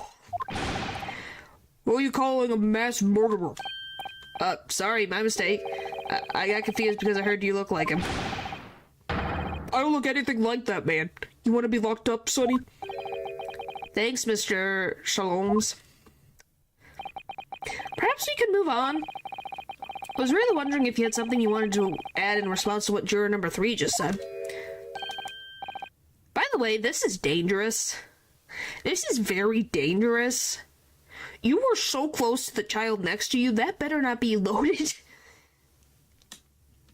Shaloms. Shaloms. And clearly you do. back in my day, back in the good old days. Oh no, he's one of those. It wasn't like this. What was it like, sir? I'd be on the crap talking person. Well, yeah, because he's spinning the gosh darn thing. You're like, hello? We worked our fingers to the bone to earn the public's trust, we did. And by Jove, we earned... People respected us back then. Especially the brain. Yes, it is. Respected you. No one would have called a coroner into question in them days. Coroner's report was the hallmark of investigation done right. Especially when Dr. Courtney Stevens was put her name into it. What did you just say? You said her... Wait a frickin' minute. You said her last name was Stevens. Do we have a person with the last name Stevens? We got Osman. I don't think we have a Stevens. So she's married?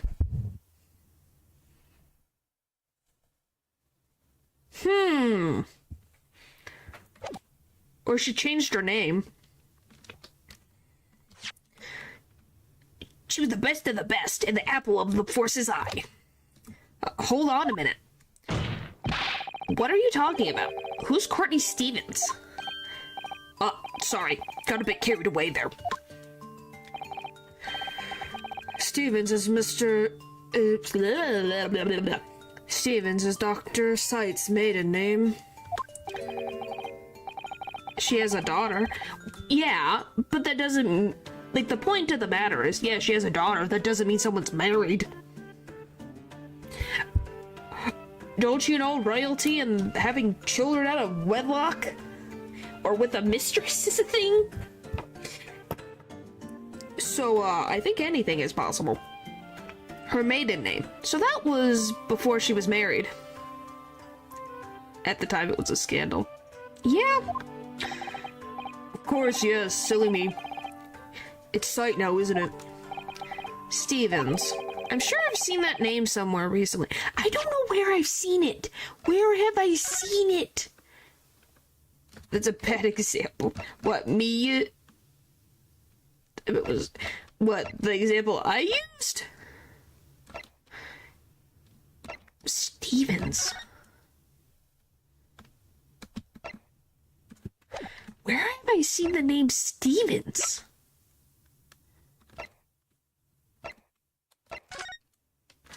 Oh, my comment about royalty was censored.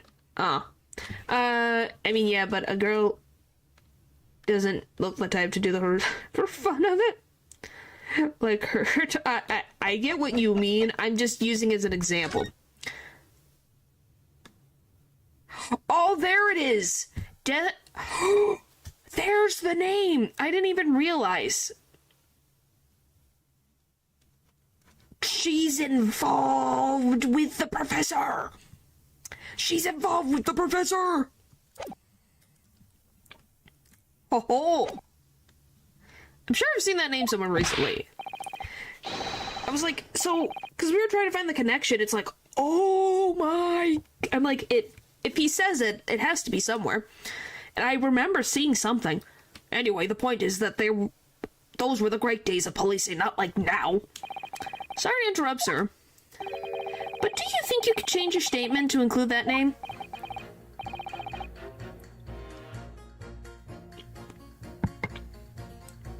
I wonder. Do you think Audie Asman is the professor? Well, yes, I don't see why not. Was Stevens back when I knew her, of course, a legendary coroner even. She was around during that time, since she's the one who put that out there. So did she say that he died in prison but didn't actually?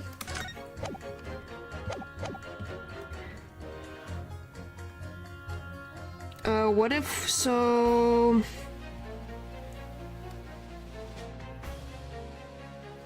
Hold it!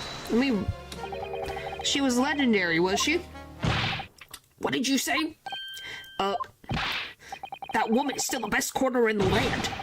head of the forensic investigation team. Or she threatened back then and got threatened today again. Maybe. That is also a possibility. Definitely very possible. Legendary was your description, sir, not mine. Rubbish. That word never passed my lips. I've never described anyone that way, ever. Not if they were still in the game. Huh. I'm quite certain this professor's back. Maybe. I think the point you're trying to make is that Dr. Sight is an extremely talented coroner. Would that be fair? It would. If it weren't for that fact, you tried to drag that legendary woman's reputation through the mud. I'm going to pretend I didn't hear that legendary.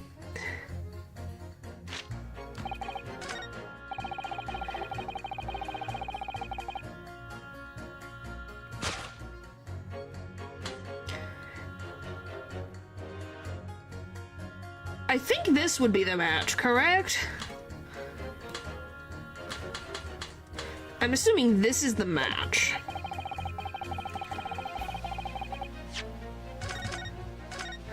That we have to pit against each other to get the thing. But wow, I did not expect that at all. I did not expect her to have the connection. Objection! Those two statements clearly contradict each other. Apologies, it's fine.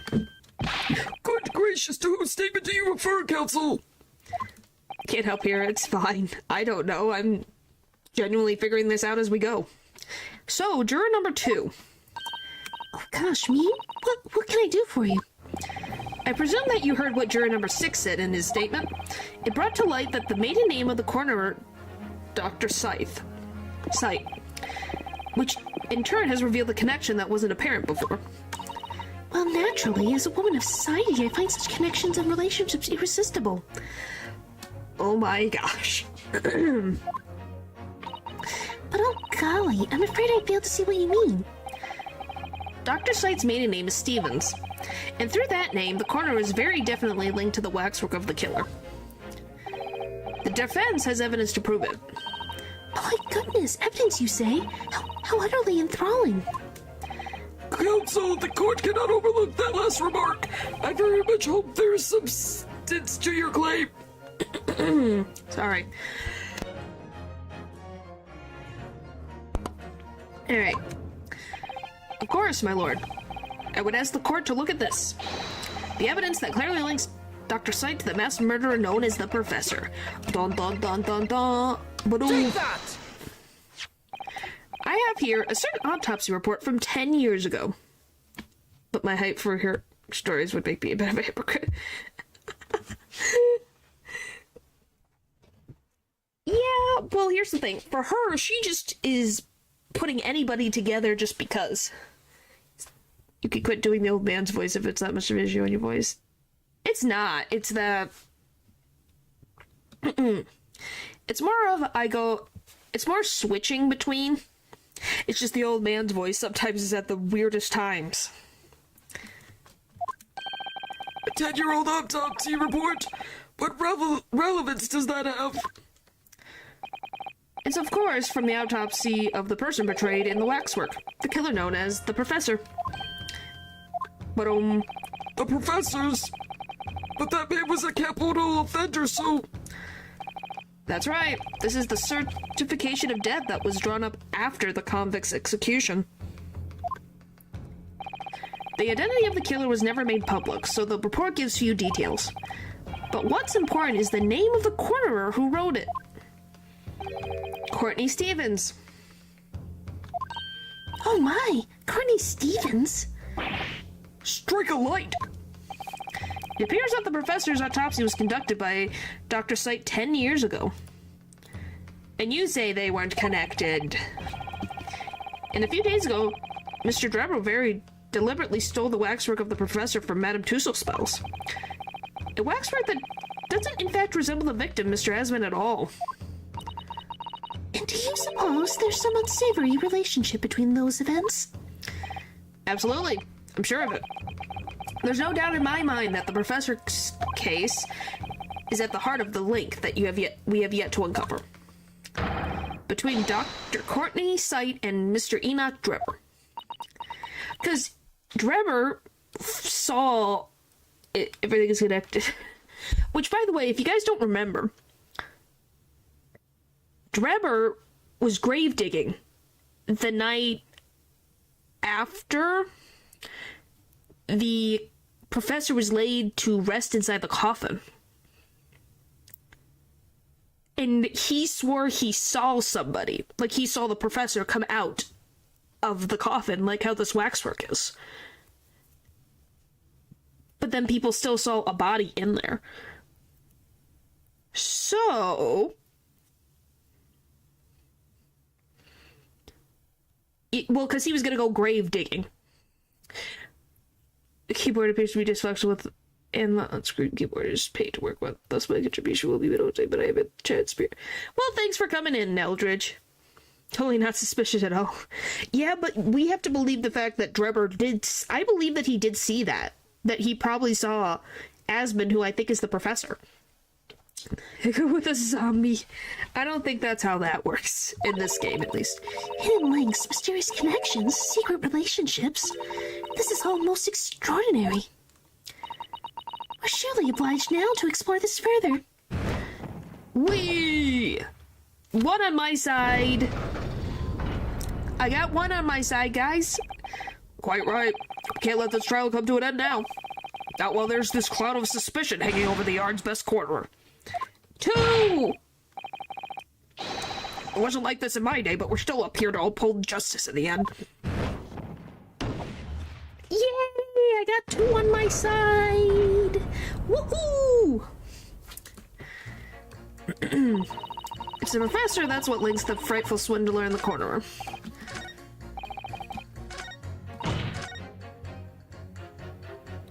Oh, blah, blah, blah, blah. Now I have to figure out where to put those... what, juror number 4's connection. Now I gotta figure out where he goes. If the yard's corner is suspicion, then we're not done here yet, are we? Clearly.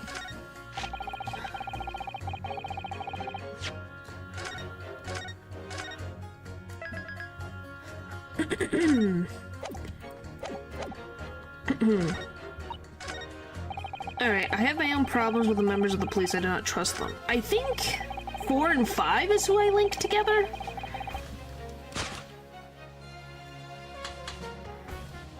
Objection! Yes, I guess so. Those 2 statements clearly contradict each other. Good gracious, those 2 statements. To whose statements do you refer, counsel? If you could put down your corn for a moment, juror number 5. Hang on, I need to drink some water, Ryanosuke. I'm a thirsty.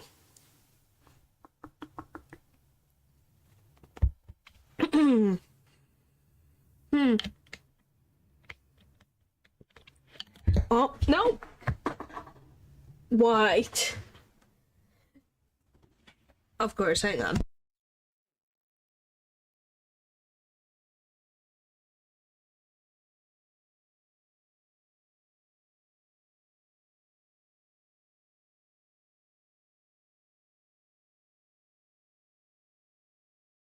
Don't you love... Oh, I go to put the cap back on the bottle. It ran away from me.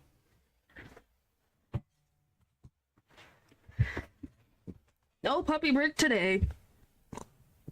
The puppy is asleep. Take a nice nap.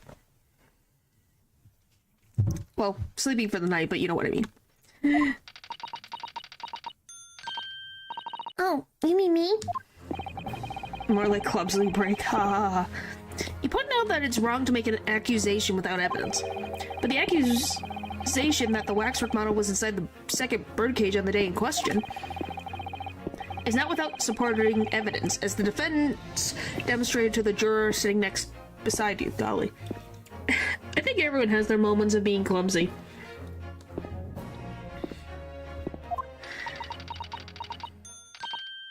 Oh, is that right? Would it be fair to say you didn't follow the argument? I don't understand much besides... Connell? Cobb, to be honest? What the frick is that?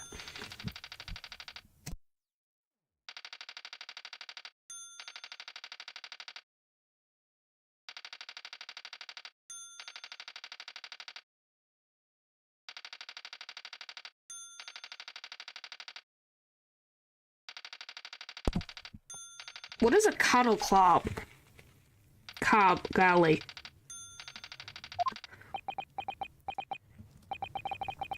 Colonel, I imagine. Yeah. I'm just like, what is a cuddle? Of course you don't. If I could interject here. Please do, sir. Now that this assertion of yours about the waxwork has been backed up by some solid evidence, it would be wrong of me as a man of science not to pursue the matter further. A 3! Woo! Guys, we did it! It's back on equal ground. Well, me too then. Sorry? If this pretty gentleman says he's right, then he must be. You see, I wouldn't dream of going against Connell Cobb or anyone who's got stuff in between the ears. 4-2, man! That's pretty good. Success. If you call it that. Thank you, counsel, that will do. As a result of the summatation examination, the jury's overall leading has changed. 2 jurors now call guilty, against 4 who call not guilty. Accordingly, the court has failed to reach a consensus at this time. The trial must continue. Golly.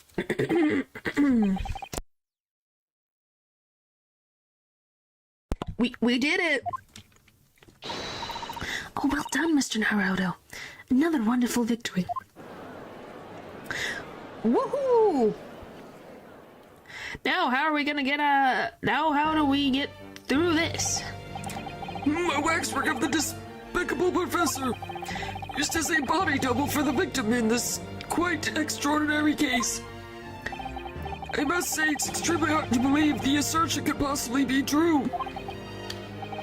However, it would appear that it does at least warrant further investigation. It's the waxwork of the professor that links Mr. Drebber and Dr. Sight. You're getting good at this. Yeah. Weirdly enough, I'm getting good at this. And I'm convinced that there's a special significance to that link. I don't know what you're hoping to prove, lad. I really don't. The truth, sir. By using evidence and testimony. If the court is to delve deeper into the alleged involvement of the waxwork in this case, then the prosecution calls for the owner of the model to be summoned as a witness. Oh, well, look at that. Someone wanted to see Madame Tussle spells, and guess who gets to see Madame Tussle spells? The owner! Owner! Madame Tussle spells. I really thought that Lord Van Zinks would object to this whole line of inquiry. Very well, I concur. Make arrangements for Madame Tussle's spouse to appear as a witness with immediate effect. Listen carefully, my learned friend. Oh, yes? You should know that you're on the brink of opening Pandora's box. Is that a good thing or a bad thing in this instance? The court shall adjourn for 45 minutes. During that time, the prosecution will summon the new witness and prepare for her for taking the stand. Madame Tussle spells, yes. I shall see to it at once, my lord. Instincts doesn't despise, huh? No, I think we're just special. He despises us in particular. Because he doesn't hate, our childhood best friend next to him, Cosmo, so... I think we're just special. Alright. We're doing good. Part 3. Alright, 24th of October, 11:53 a.m. The Old Bailey. Defendant's Antechamber. Oh, hello, you. Oh, the Knight Harrington himself. Oh, have you been watching from the gallery, Mr. Slomes? So it seems extremely good at not talking. Well, he has amnesia, so... But the Kazuma we know likes to talk. He's a very passionate young lad. I've been on the edge of my seat the entire time. Courtroom trials are fascinating affairs, as a spectator at least. I'm glad you've been enjoying yourself. Was. Golly. I have to ask. What on earth is going on? It makes no sense. What's this professor's business all about? He doesn't look like any professor I've met before. Who even is he? Oh, of course. You were in Germany already 10 years ago. Yes, the professor. When I discovered he was the one who had been abducted, a sense of foreboding stirred within me. But who knew the monster would come knocking at your door? My heart felt the sympathies. I can't believe I did that laugh in that voice. Holy moly. Has the months that I've been playing this game finally made my windpipes able to do that? Wow. As it turns out, Lord Van Zeeks is even more intimately tied to this case than any of us realize, isn't he? Yes, how true. He's a great friend from university in the dock. And now a waxwork of the killer who took his esteemed brother's life made an appearance too. Imagine even the shrewd Mr. Reaper failed to foresee the kick in the teeth. An extraordinary move on your part, my dear fellow, to throw that in front of the man. You make it sound deliberate. I can't help feeling that this professor case is really very puzzling. It is. It's so weird. Oh yes, in what particular manner? Well, there's Mr. Drebber, Dr. Sight, and Lord Van Zeeks. It seems that everybody in the trial has a link to the case somehow. Yes, in fact, I alone am not a member of the set. No, I think you're just the poor unfortunate soul that was put in the middle as a scapegoat. Though that leaves me as an empty set, all alone with no intersection and any other. I mean, all cases are weird. Yeah, but this case in particular is a little weird. Like, do you agree that it is weird that Lord Van Zeeks is connected to the professor case, which is probably related to this case, if my guess is that Mr. Asman is the professor? I'm a window into the back of the lady. Yes, that one was a little something, but you know, yeah, that was definitely out of left field, but you know what I mean. Like, they're all this case is being connected. Leia was involved in an attempted murder in a later case, too. Yep. Yep, that is true. I guess we have 2 weird cases so far. Excuse me? Who's that? Excuse me. No. Oh, no. Hi, Dr. Sight.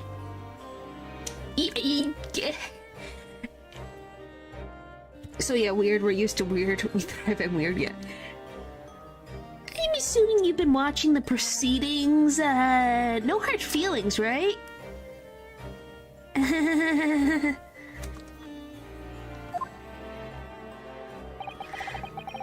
Miss Dr. Courtney Scythe, née Stevens, good day to you. Hello, Slomes. That was very shrewd of you. What in particular, pray?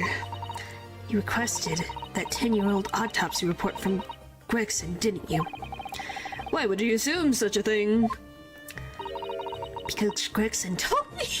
Gregson, you snitched. Why did you say so? Great, Gregson, I know you were leaving for France, but did you really have to put us in a pickle?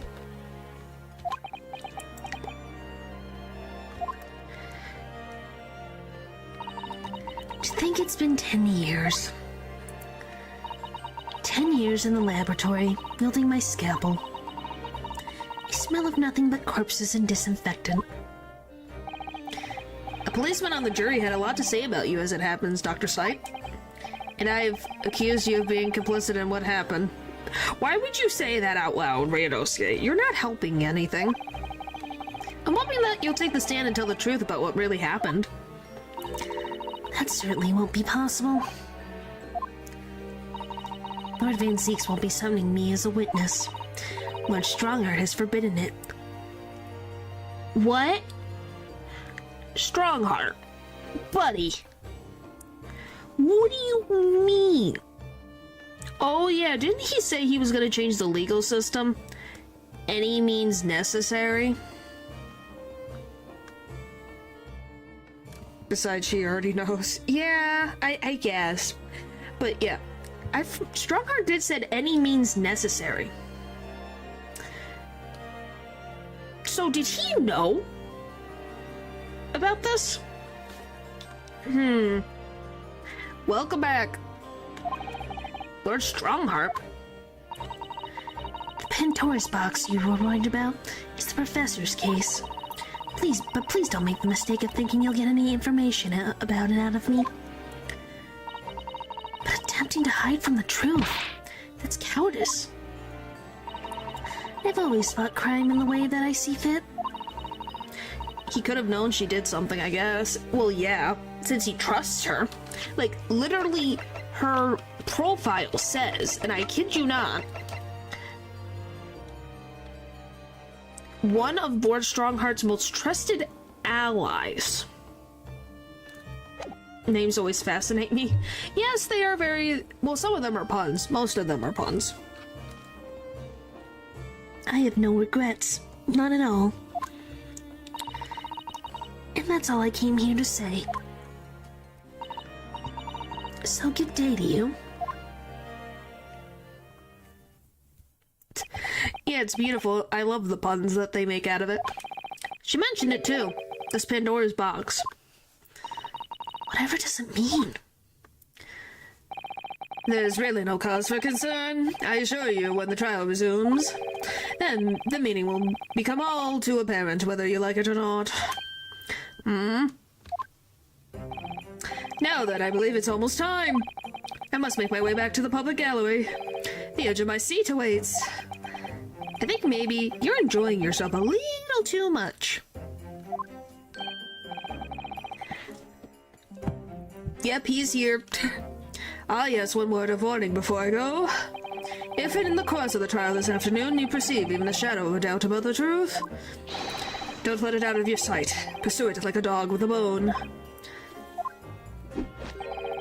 To the bitter end, you understand? Do not falter, whatever may come to pass. Oh boy. Alright, I understand. Thank you. Good, I shall make myself scarce then. I purchased a bar of caramel earlier, so I'll be gnawing on that as you gnaw away at the truth. Oh my gosh, it's his own frickin' brand. What do you guys think this caramel tastes like? Does it taste like confusion?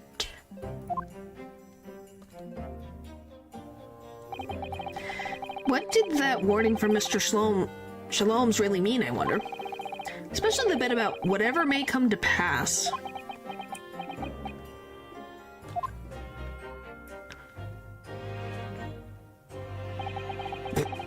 Probably fudge. Those are two very different answers. It's time for the final chapter then. I'm determined to find the truth. No matter what. Maybe licorice? All possibilities. All possibilities. Alright, 24th of October, 12:40 p.m. The Old Bailey Courtroom. So is his name Herlock Shaloms? Yes. Or Shaloms. Yes, that is his name. That is his name. It be... You can take a guess what that is.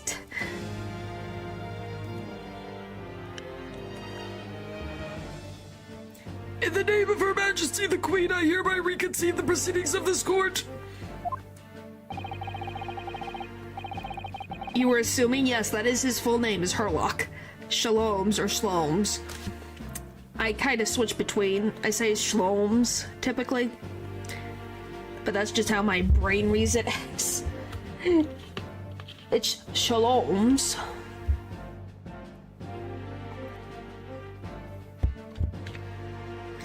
Like, wow, my brain is having... I literally have said Herlock Sholmes so many times, my brain is having a hard time saying Sherlock Holmes. Holy moly, my brain is having a hard time with that. Okay, that's hilarious. Let your brain do things it knows better. I don't think that's always true.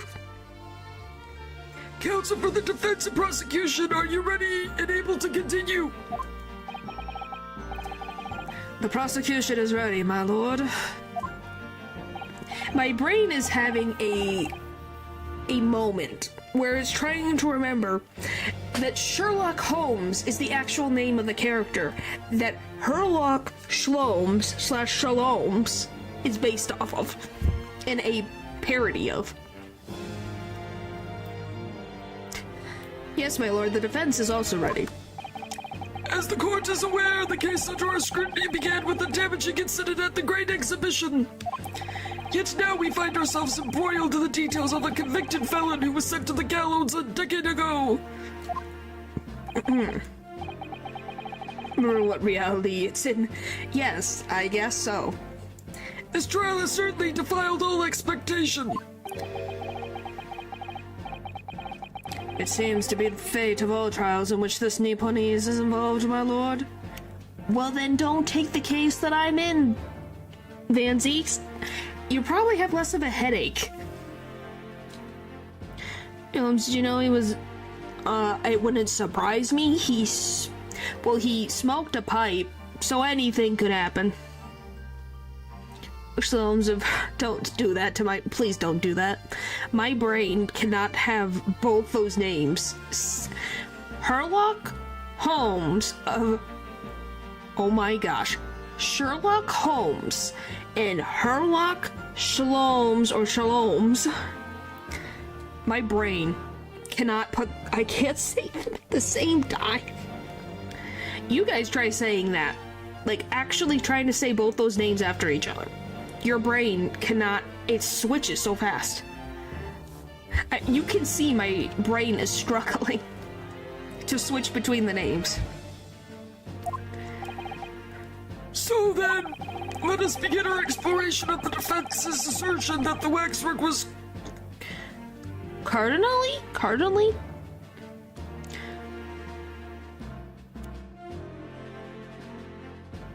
Carla Sloman? I think that's how it's done. You know what, but I won't judge you.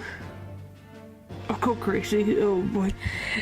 I'll be fine. I can only talk about one. I can only say one in one sentence and then say another in another sentence. I cannot say them one after each other right now. Cardinally. Let us begin our exploration of the defense's assertion that the waxwork was cardinally involved in this matter. Just call him Detective. Well, his name's Herlock. I call him Herlock all the time. It's me trying to say both detectives' names after each other is the problem. You're overheating. Well, I can say that Herlock Shlomes or Shaloms is based off Sherlock Holmes. See, I did it. Lord Van Zeeks! My lord? Are we still awaiting the arrival of Madame Tussauds? Not at all. She's in the antechamber as we speak, ready to be summoned. Okay. Very well, bring in the witness! At once, my lord. The gears of your brain struggling. Yes. Too long, but hey, good for you. Oh boy. As you can tell, Val's favorite character this chapter is here. Bailiff, show Madame Tussauds to the stand. Things are about to become a lot more intense. If Drebber is responsible, I'm sure he is, it means he must have an accomplice. in Dr. Sight. And what connects the pair of them is the waxwork. Yes, the model of the professor. That's the key to the link between these otherwise unrelated individuals. It's a tenacious link, admittedly, but at present it's all we have to go on.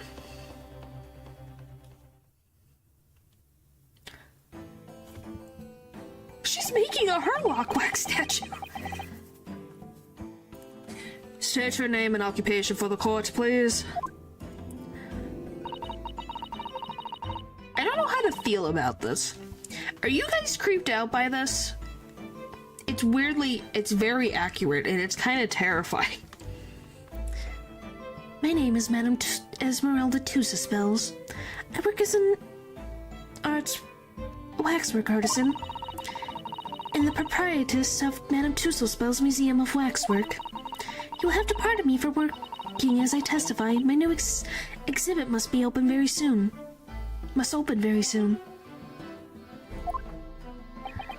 Oh boy. Oh, so he finally gets a statue, does he? Now there are two of them in the world. Compared to the shapes I see in the corners of my eyes in the dark. Yeah. Oh my, what expression is she carving onto that face? Can we agree that two Harlocks is a terrifying thought in the world? And how is she doing this couch with one hand while standing in court? Because she is from a long line of wax carvers. So I think it's just in her blood. But yes, can we all agree? Having true Harlocks in the world, I think the world would combust. A number of days ago, a particular waxwork model was stolen from your museum. Can you confirm this? She's perfect. Oh my gosh. Two Harlocks so tiring. Dang talent scares me. Yes, it is terrifying. Wait, that is true. At first, we believed it had been kidnapped. A waxwork model kidnapped! Yes, my lord. There was a demand for some ransom money left behind by the culprit.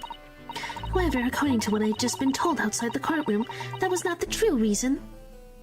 Sorry, one too many. Yeah. Wish to have Herlock and Sherlock at the same time. Well, my brain wouldn't be able to handle it, and two, they could not live in the same building together. Oh no. I understand it was utilized as a substitute for the body of a murder victim? At present, that is no more than conjecture proposed by the defense. This is the victim of the case in question, Mr. Odie Esmond. Just saw her face. Oh, yeah, would you like to see what her face looks like? Yes, this is Madame Tussauds-Spells. She's from France. But of course I know him well. He's part of my odious personages exhibit. I detest to say what it is evident, but Mr. Esmond does not resemble the professor at all. Yes, but perhaps their faces are very similar. Thank you so much. Wow, you wanted to see her face? Yes, that's what her face looks like.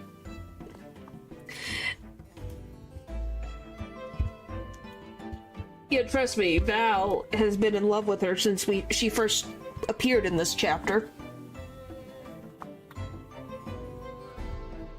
I think she's become his new favorite character so far in Ace Attorney. Are you suggesting we should now see the demasked visage of the professor? I have the key, but it's strictly forbidden to open the lock. Wait, so she actually made the face. So she's seen what the professor looks like. So she's seen the pictures of the masked man. This is absurd. Pardon? I don't know what face you caught under your fancy figure beneath the mask. But clearly, it won't be that of the actual killer. Indeed! The man's identity was never made public after all! The trial took place in a closed court. The proceedings were strictly confidential. The condemned man was summarily executed, his identity remains a close-guarded national secret. There is no possible way that a respiratory of Dorre exhibits could get its hands on that information. Well, we don't really know. I mean, which aside, I'd be put off by infectious spread. You know you're talking to a Frenchman in the chat, right? Paul is a Frenchman. Or a French citizen. I shouldn't genderize, but yeah. We have the French here in my chat. But yeah, how did she get his... I know you're joking, I'm just saying the irony of it all. Frenchman is okay with me? Okay. Just wanted to double check.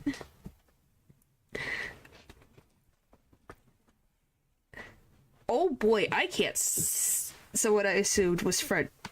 Someone assumed I was French from my accent.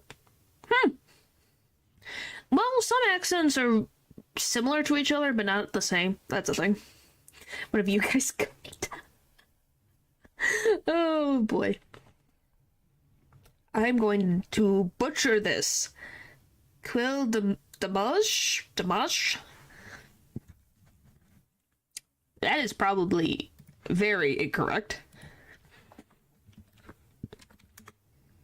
Wow, this is the first thing. Pronunciation. Who knows? Things be weird. Well, it's just how some people hear things, that's all. Let's see. That is so loud. Alright, hang on, I'm getting... Yes, I muted because I'm trying to hear what it sounds like.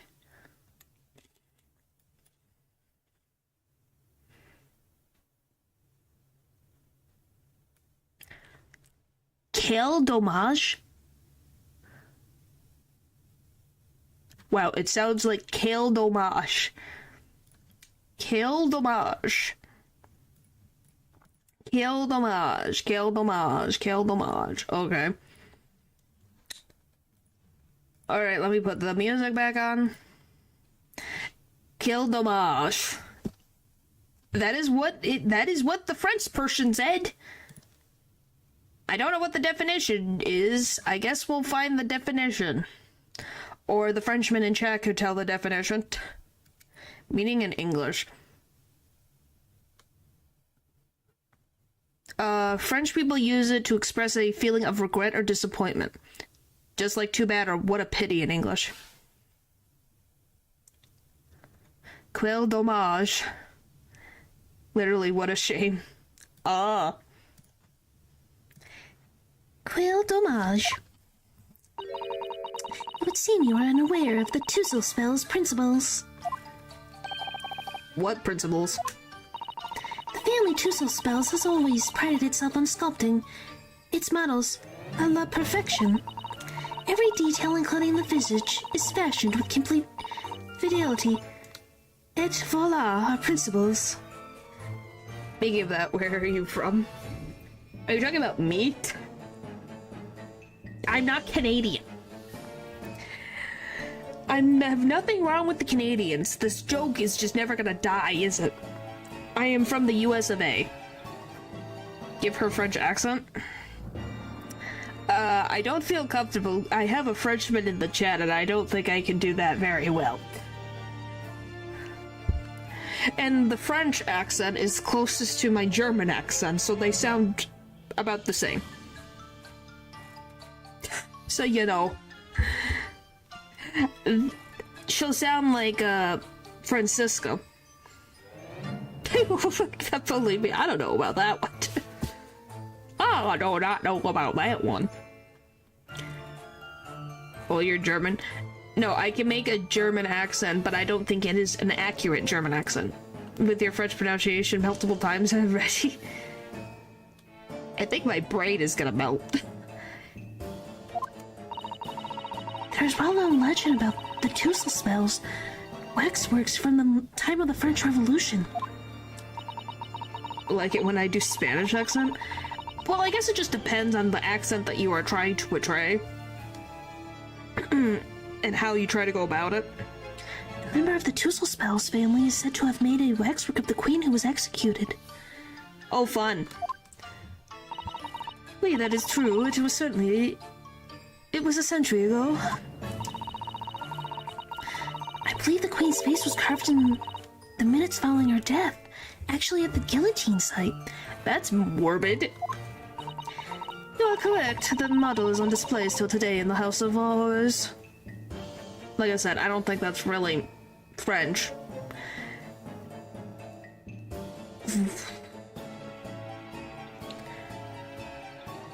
But if I try to go Francisco, which is probably in the recesses of my mind, when I want to make characters or make games sound different, I give them accents instead of making voices. Well, the thing is, I kind of do both. That's the weird part, because I can't make voices. Well, I can only make voices from different varieties. Because, you know, something like that is a thing, you know? Your brain to mouth, I just have the weird word you could pronounce. Make up accents on the spot. Yeah, some accents happen. It just really depends. Whether they're an actual accent or not. Chat is the judge more than anything. My Tusselspels had nothing to obtain a faithful replica of our subjects. Yeah, that's my limit, going so high or so low. Yeah, that's my limit. But yes, I can do this voice just fine, no issues at all. I cannot do it for a whole 3 hours, though I would lose my mind. Ugh. I forget the voices I gave them. Oh, I remember some of them because, the thing is Herlock and Van Zeke's voice is the same. It's just pitched up and down. Same thing with, Dr. Seitz and Sasato. It's just pitching. Slight difference in tone. I am not an actual professional voice actor, so do not take this as actual advice. This is disturbing. Do it again, please. What? What, the higher pitch voice?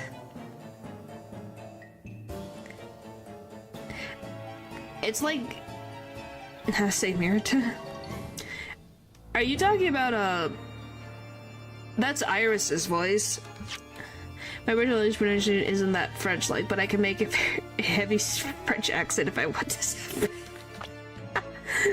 The Smallren voice? That is not the Smallren voice. That is the Iris voice. Oh, what is she named? What is her nickname for Herlock? Grexy, what are you doing? Are you supposed to try the new tea I gave you? Come on, Grexy. Yeah, that type of thing. Yes, that is her voice that I have given her. Very different from what they actually gave her. Dear me, somewhat disturbing tenacity of purpose.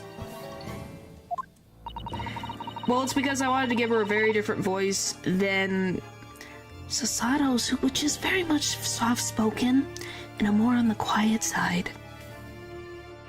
Hello, Natural. You didn't... That's not... What do you mean, Smallren? Poor Gregson. Wait, are we talking about the same Iris?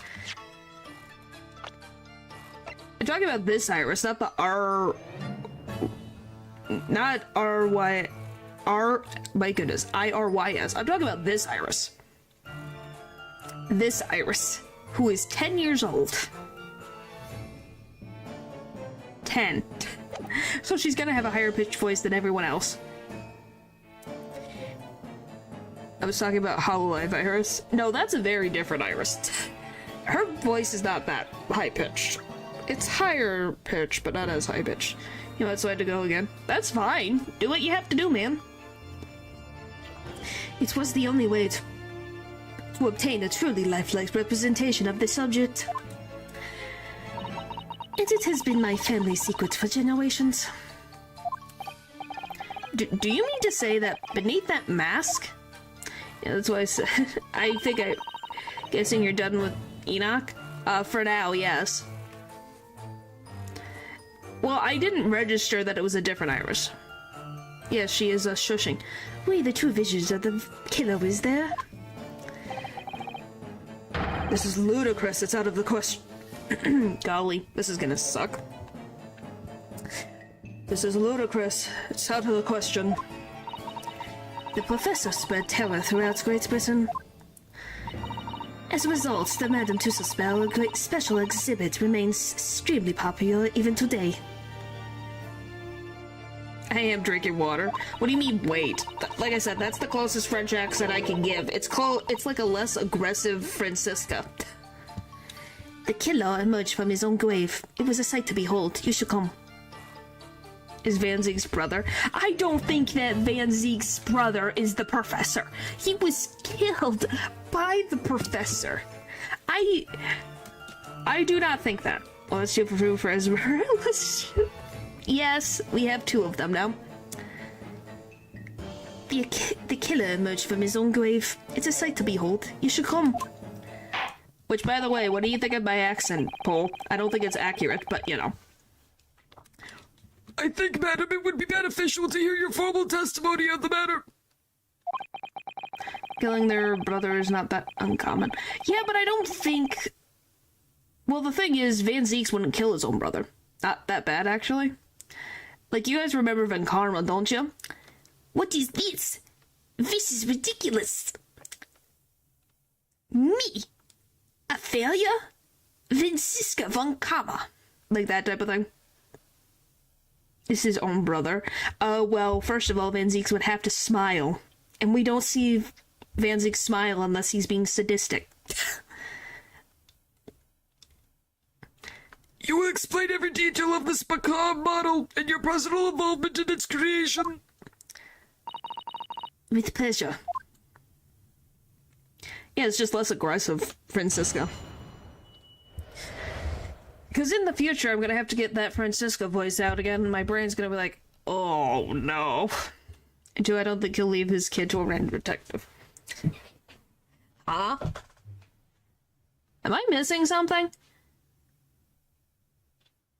Well, let's see if you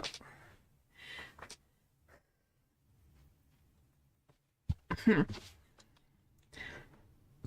The professor's waxwork. The special exhibit in the House of Horrors is based on a rumor that shocked society in London. An impression of the visage was taken directly from the corpse, in accordance with Tussauds family principles. I enlist the aid of the gravedigger and created a mold for the head in the cemetery just before the interment. Either you bump down that crime source for $6.50 if you use a press, or if you use it, you get $10 deal. Why are you? You're so desperate for this. My goodness, you are so desperate for this. I insist on the R's. What is the R's? Like more harder impact on the R's? Out here haggling a price. This is like the second time he's been going for this price. You bump down the credit sub if he is the professor. If he isn't, you get $10. Okay. The French R. Oh, my brain is not gonna have that. It'll try. Anyway, if that is the case, let me ask you this to make sure that I understand. You were saying, so you're betting that Van Ziek's older brother is the professor. Just to make sure I'm on the same page with you. That is what you are betting, is that Van Ziek's older brother is the professor. Yes, okay. I'm making sure, because things have been going back and forth, so I'm making sure I'm understanding what you are betting, if anything.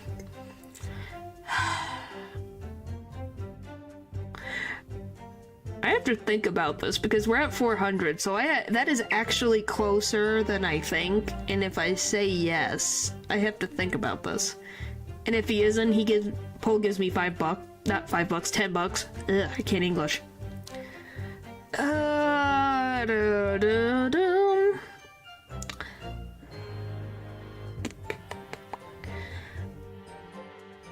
Fine. I'll take it. Why not? We'll see. hid myself until he gave me a signal. I was there for a very long time that night. It won't take that long to finish the game. Don't. It took me 3 hours to finish the prologue. As dawn approached, I was very worried that I could be discovered. Alright, let's move on with the story plot point, or we're gonna be stuck at this. The Gravedigger, the man sanctioned this. Wait, I will do all that is necessary to achieve the truth resembling my true resemblance my family is celebrated for. No one else knew, only the Gravedigger. What harm did it do one? So you truly saw it? The face of that monster? It can be really distracting sometimes. Yes, it can. Yes, natural. It's good, actually. Depends. Chat makes it interesting. Naturally, I was aware at the time that his identity was a secret. But two soul spells would not be two soul spells if we did not insist on absolute fidelity to our sculptures. Don't mind if I share your trail to my friends. If you're doing this to push up the number, you're not being funny. Two, aren't I already known by your family at this point? Like, golly. Am I just gonna know? Maybe. It only took you 3 hours when you had to completely build your Souls game experience. To completely build up your Souls game experience. Okay, we'll go with that. I don't believe this. But not my friends. Oh boy. I myself have seen the special exhibit at your museum, madam. A truly blood-curdling scene in which the murderer is emerging from his own grave. Just in case. Wow. Okay. I should put this in terms specifically, by the way. Paul, you're meaning that Lord Van Zeek's brother is the professor. Why I'm asking this is because I may be taking a guess that maybe the body that was put in the casket where the professor is supposed to be might be Lord Van Zeek's older brother, but not saying he is the professor. Does that make sense? Says a body was seen inside of the professor's coffin? So yeah. The scene it depicts was the subject of many rumors in London 10 years ago. I have here a newspaper from the time. I'm lost. So, oh look, it's all, well, that is his, wait, that's the signature. Is it different? I need to see, but the bet is already set. Well, I'm asking, is it specific, like, what specifications do you mean by him being the professor? Anyway, I need to look at this. There's gotta be something about this, dude. I don't know, we'll see. The special exhibit was based on the picture in this article. It was the most detailed account of what happened, as reported by the eyewitness who saw it. An article, newspaper article recounting the tale of an eyewitness to the alleged resurrection of the professor from his grave on the night of his execution.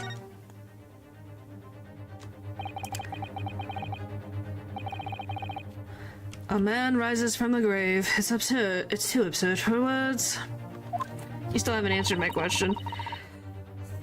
I guess, but here's the thing. If they don't like my content, they don't like my content. I don't want it to be, my subscribers to be bloated just because you could show the channel to them, but if they like it, then they can subscribe if they want. I'm scared. Hey! I'm terrified. Whether specifically Professor Eyewitness, if there's some shenanigans with the body, it doesn't count.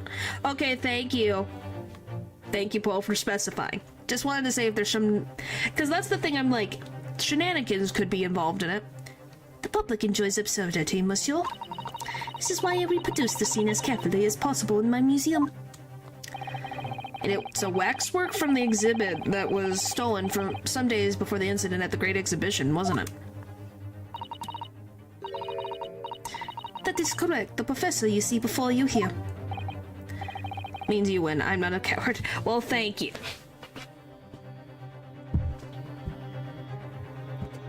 Okay, I'm just making sure. You know? Most puzzling. Alright, let me get through this freaking thing. We're gonna be stuck on Madame Tussauds bells. Counsel for the defense, proceed with the cross-examination. This waxwork links Drebber to the doctor's site. And there has to be some reason for that, which hasn't yet come to light. But I'll find it. I'll get to the bottom of what really happened. I'll prove that Dr. Sight and Drebber were in on this crime together. Bum-bum. Bum-bum.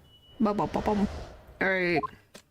Let me save, because I forget how last time I saved. I don't want to go through this all again. Oh. Alright. Exhibit based on the rumor. Impression of the visions was taken directly from the corpse according with the Dusselbel's family principles. I enlisted the aid of the grader and created a mold from the head in which the cemetery just before.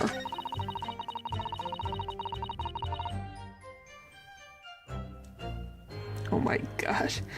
So, I hid myself until he gave me a signal. I was there for a very long time that night.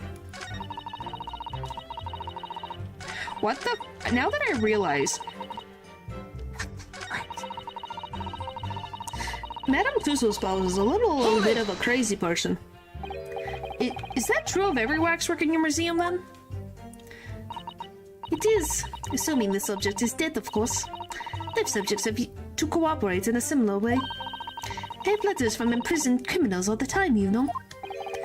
What sort of letters? When my time comes, please make a waxwork of me. Come and come. Nope. My museum is famous, monsieur. To be made into a waxwork is an honor, and for some criminals, a symbol of status, even. You're seeing the... Why is this the appeal you're finding? Golly.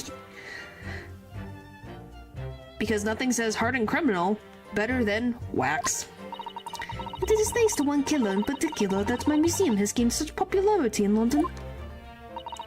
I refer to the star of the special exhibit, of course. The professor. Whose form you claim to have captured by taking an impression from the actual corpse. There are no exceptions to the principles of Tussauds. Oh boy. Yes. Yes, natural. Surely that's illegal, isn't it?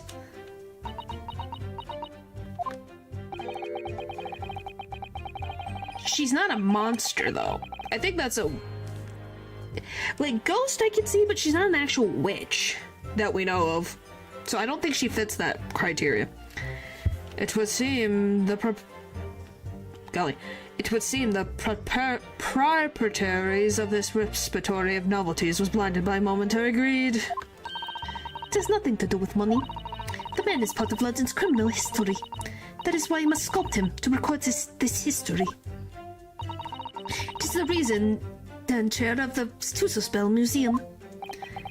But if the man was convicted in a closed court and sent for immediate execution, then surely nobody but the members of the judiciary present know the killer's true identity. Don't forget a second appeal, the older the better. She's only 26! That's magic enough. It is magic, and making her look quiet. Oh, wow. I cracked my knuckle. I assure you, behind that mask is hidden the true face of the professor. Do you realize what you're saying? The professor's identity is a national secret. Fit the criteria. Yeah, I'm gonna be like, she's 26. What do you mean? I understand. And now the truth about the special exhibit has been revealed. It must perhaps close. Of course it will, as will your entire museum if you don't tread very carefully, madam. Yeah, she looks mature. That's not a bad thing. But yeah. That would be another interesting chapter in the history of my family, I think, don't you? So 10 years ago, on the night of the professor's execution, you took a wax impression of his face from the corpse? Oui, exactement. I like my odds. Oh boy. Hold it! You were there longer than you expected to be? I had some difficulties in capturing the subject's form correctly. As I removed the mask, the mouth of the cavalier fell open and I had some problems with the chin. The cadaver... Wait. The mouth of the cadaver fell open. So is his jaw broken?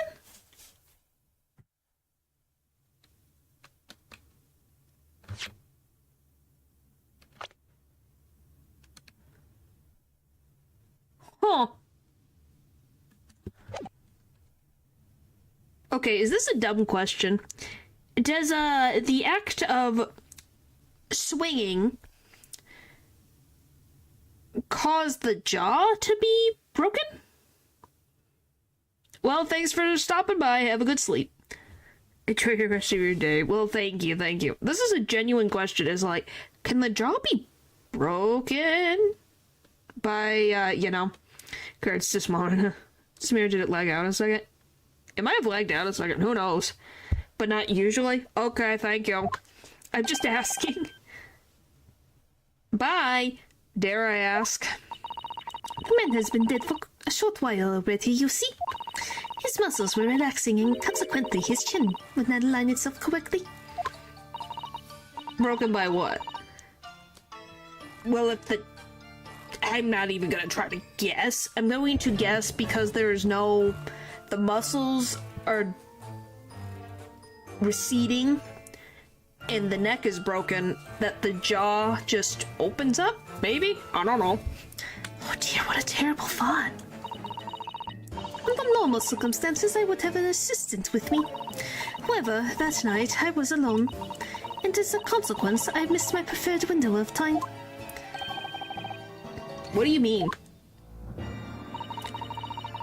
When I take the impression of the visage of a cadaver, I always wait until 3 hours after death. Why 3 hours? Is that the amount of time significant? It's because of rigor mortis. A wriggling mortis? It's the name given to a phenomenon that occurs in recently deceased bodies. Zeke's brother more? Well, I think everyone likes Zeke's older brother more. As a rule, 3 hours post-death, the muscles in the body begin to stiffen. And approximately 10 hours post-death, the entire body is completely rigid and inflexible. Then from that point on, the muscles slowly start to revert to their relaxed state. Sorry. The effect is often used to estimate the time of death when a body is discovered. Well, that was an education, if a slightly scary one. As the Mademoiselle says, rigor mortis commences 3 hours after death, and it starts in the jaw. I see, so that's why you wait. Before at that time, the mouth falls open, and it is very difficult to do my work. Ugh, it's getting hard for me to do my work with all this talk of corpses. You're a lawyer working in murder cases. I think sadly you gotta get slightly used to that.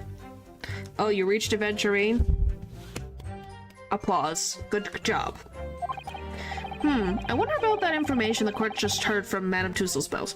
It's significant. The information about rigor mortis that you just shared with us, would you mind including it in your formal testimony? I believe it could be significant, you see. Of course, I do not mind at all. I know. But if you train this... if you trained him the same way you have the other one, I'm not surprised that Gallagher has made you that far. I can't help feeling that after this golly, I can't help feeling that after this latest topic, the atmosphere in the courtroom has become extremely grave. Really, Sasato? Really? This is no time for jokes, Miss Sasato. Madam, kindly amend your testimony as discussed. Bien sûr. I'm terrified. It took me a very long time because it was before the rigor mortis. So what was it? 3 hours? It took me a long time because it was before the onset of... When was the man... Was he put in the grave at... What? Excuse me? Excuse me? I have many questions. What is this? Framed at midnight. Midnight. When did she... I don't know. As dawn approached, I was aware that I would be discovered.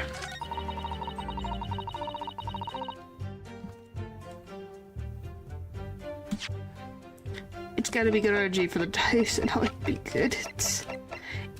Well, that's how I made it, so anything's possible. Objection. Okay. Madame Tussauds spells. I have here an autopsy report that was filed 10 years ago now. It confirms the death of the professor following his execution at the gallows. How the professor did. They go because their neck breaks. Yeah. Excuse me in French. Should you say pardon? Pardon? Pardon? I'm probably messing it up. I'm sorry. And is there a problem? I believe it is because your testimony and a particular detail in the report completely contradicts one another. It was very German, pardon. Is that pardon? Golly. Regardless of the language. Pardon. Pardon? Pardon? Pardon? Pardon? I sound like a parrot right now. I do not know how to say this one because that's the Q's are not gonna be nice to me.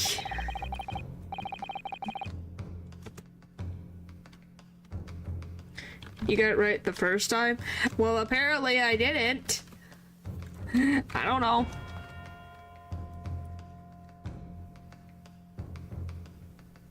Je ne sais quoi. Quoi? Oh, wow, it's literally the quoi. Really? Of all the words she says, really? She says quoi? Huh. Are you going to explain yourself, my Nipponese friend? According to her testimony, Madame Tussauds was creating her wax impression just before dawn.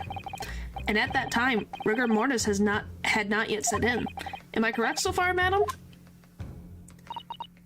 You are, yes. Was secretly a duck? I don't know. Who knows? As I said, the stiffening of the jaw is the first sign of rigor mortis 2 or 3 hours after death. But the man's chin was limp, so he could not have been dead for a very long time. But on the other hand, if you look at Dr. Sight's report, it quite clearly states the following. Death by swigging confirmed at midnight, the 17th of June. No. If the professor indeed died at midnight that day, then by the time you were sculpting his face, rigor mortis would have already set in. Well, yes, you are correct. The chin, it would have been completely stiff. In other words, this report is wrong. Try saying quoi quel insult. Quoi quel insult. I don't like my odds. Objection! I probably butchered that so bad.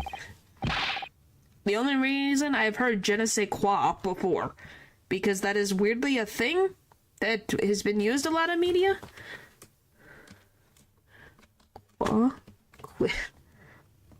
You're doing okay. You tried. Hey, my brain. I don't know French. I know some, but not much. Don't even try to guess that I know how to say some of these sentences. No Conroe makes mistakes when recording the time of death. The very idea is absurd. I don't think Duolingo is like a blade accurate, but you know. In that case, there's only one possible conclusion. The execution didn't actually take place at the stated time. Making fun of you. Well, I'm glad. It's like I'm looking at this going, qua is said this way, so is the other one said the same way. That is my only reference of understanding.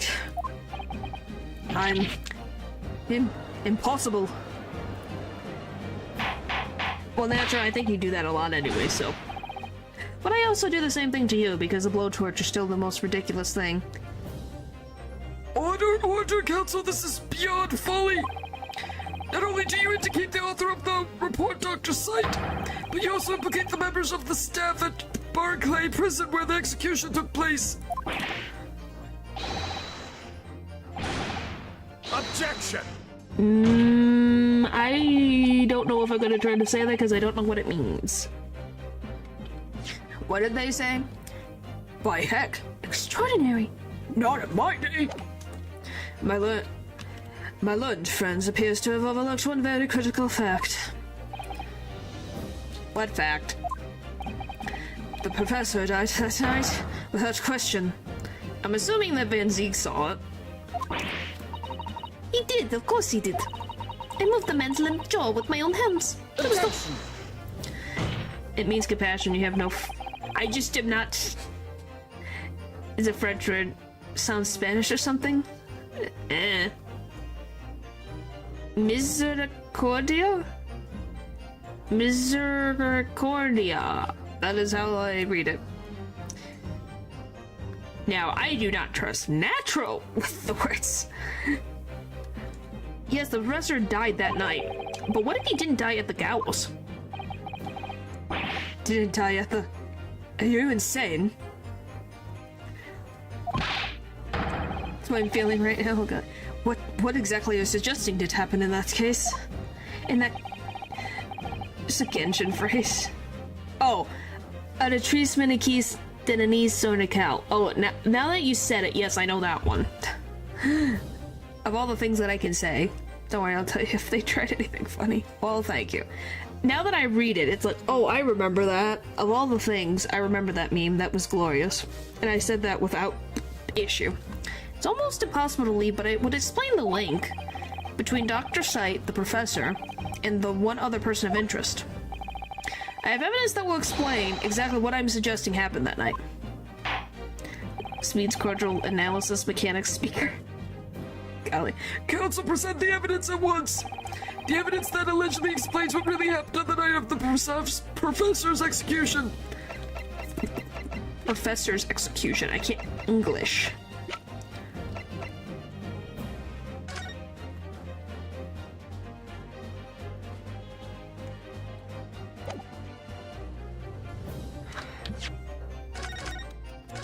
Oh, my face.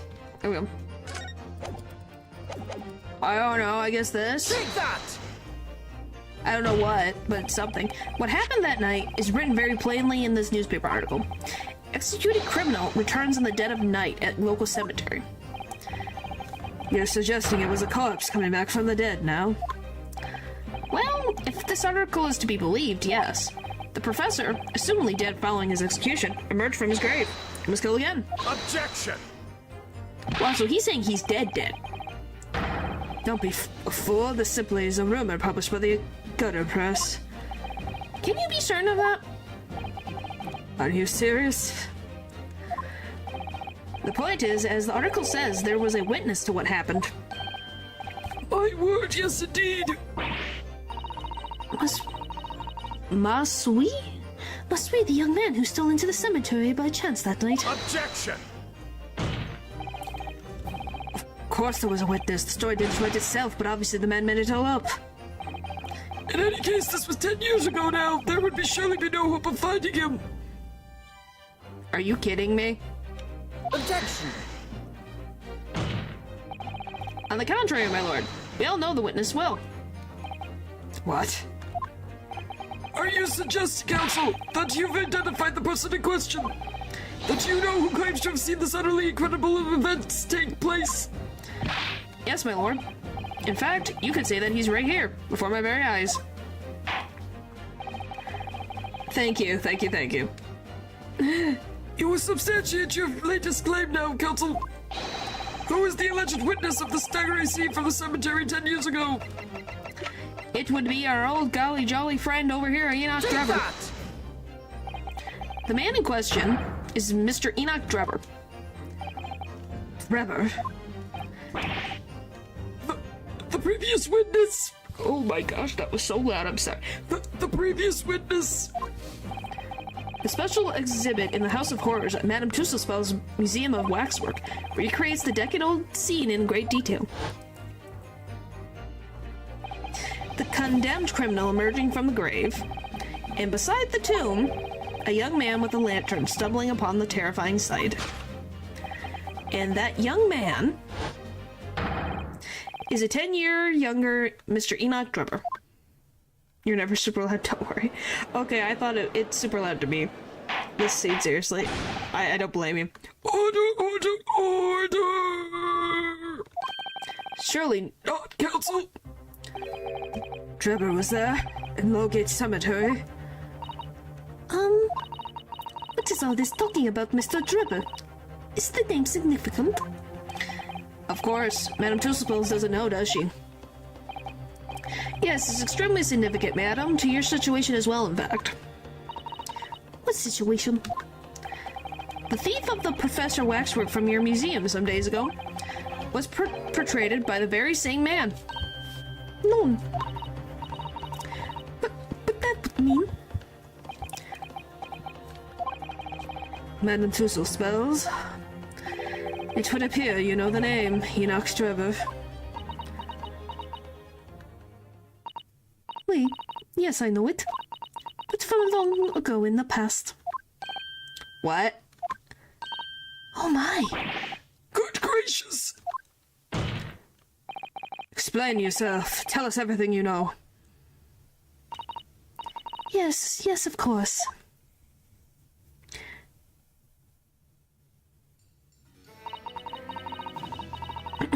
The story of the young man and the terrible sight he witnessed in the cemetery 10 years ago was published in every single newspaper in London and throughout Great Britain. However, in all of the articles, the witness was simply described as a certain young man. With the bet again, I already forgot. If Van Zeek's older brother is the professor, like that he is the professor. Not switched body with the professor. He is the professor.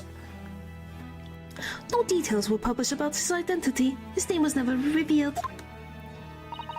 That is, apart from in one newspaper.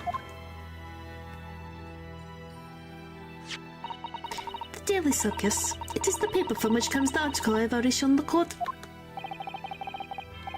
You're saying that his full name was only publicized in that article?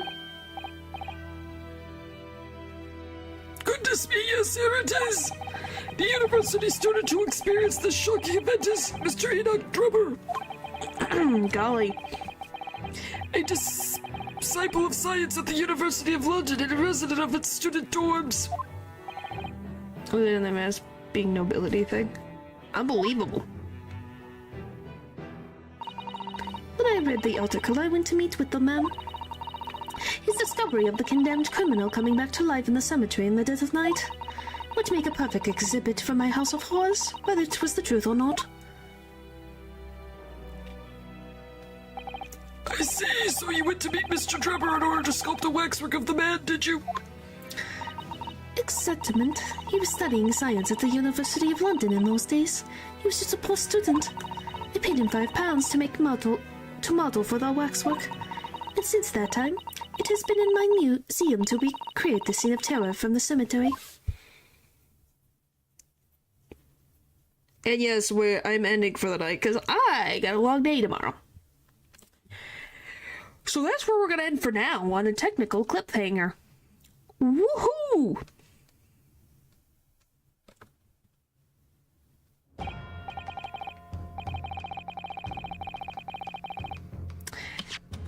Yep, it is a good cliffhanger. Well, because I am very curious to see where this goes. I gotta do that before I get spoiled. Haha. Anyway, can you check the skin of a character? You said this before. Good luck on your long day. Thank you. Like I asked yesterday. I guess you have to be quick about it though, because I'm going to end any minute now. I'm gonna fight Adventuring again. Well, good luck with that.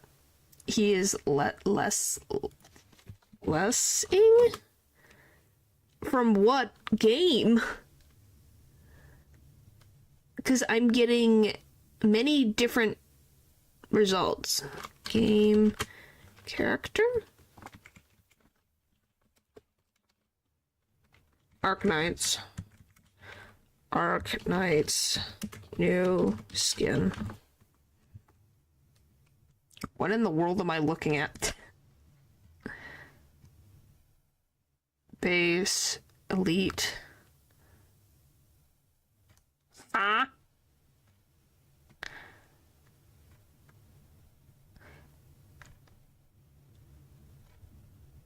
What? Huh? Well, it's nice.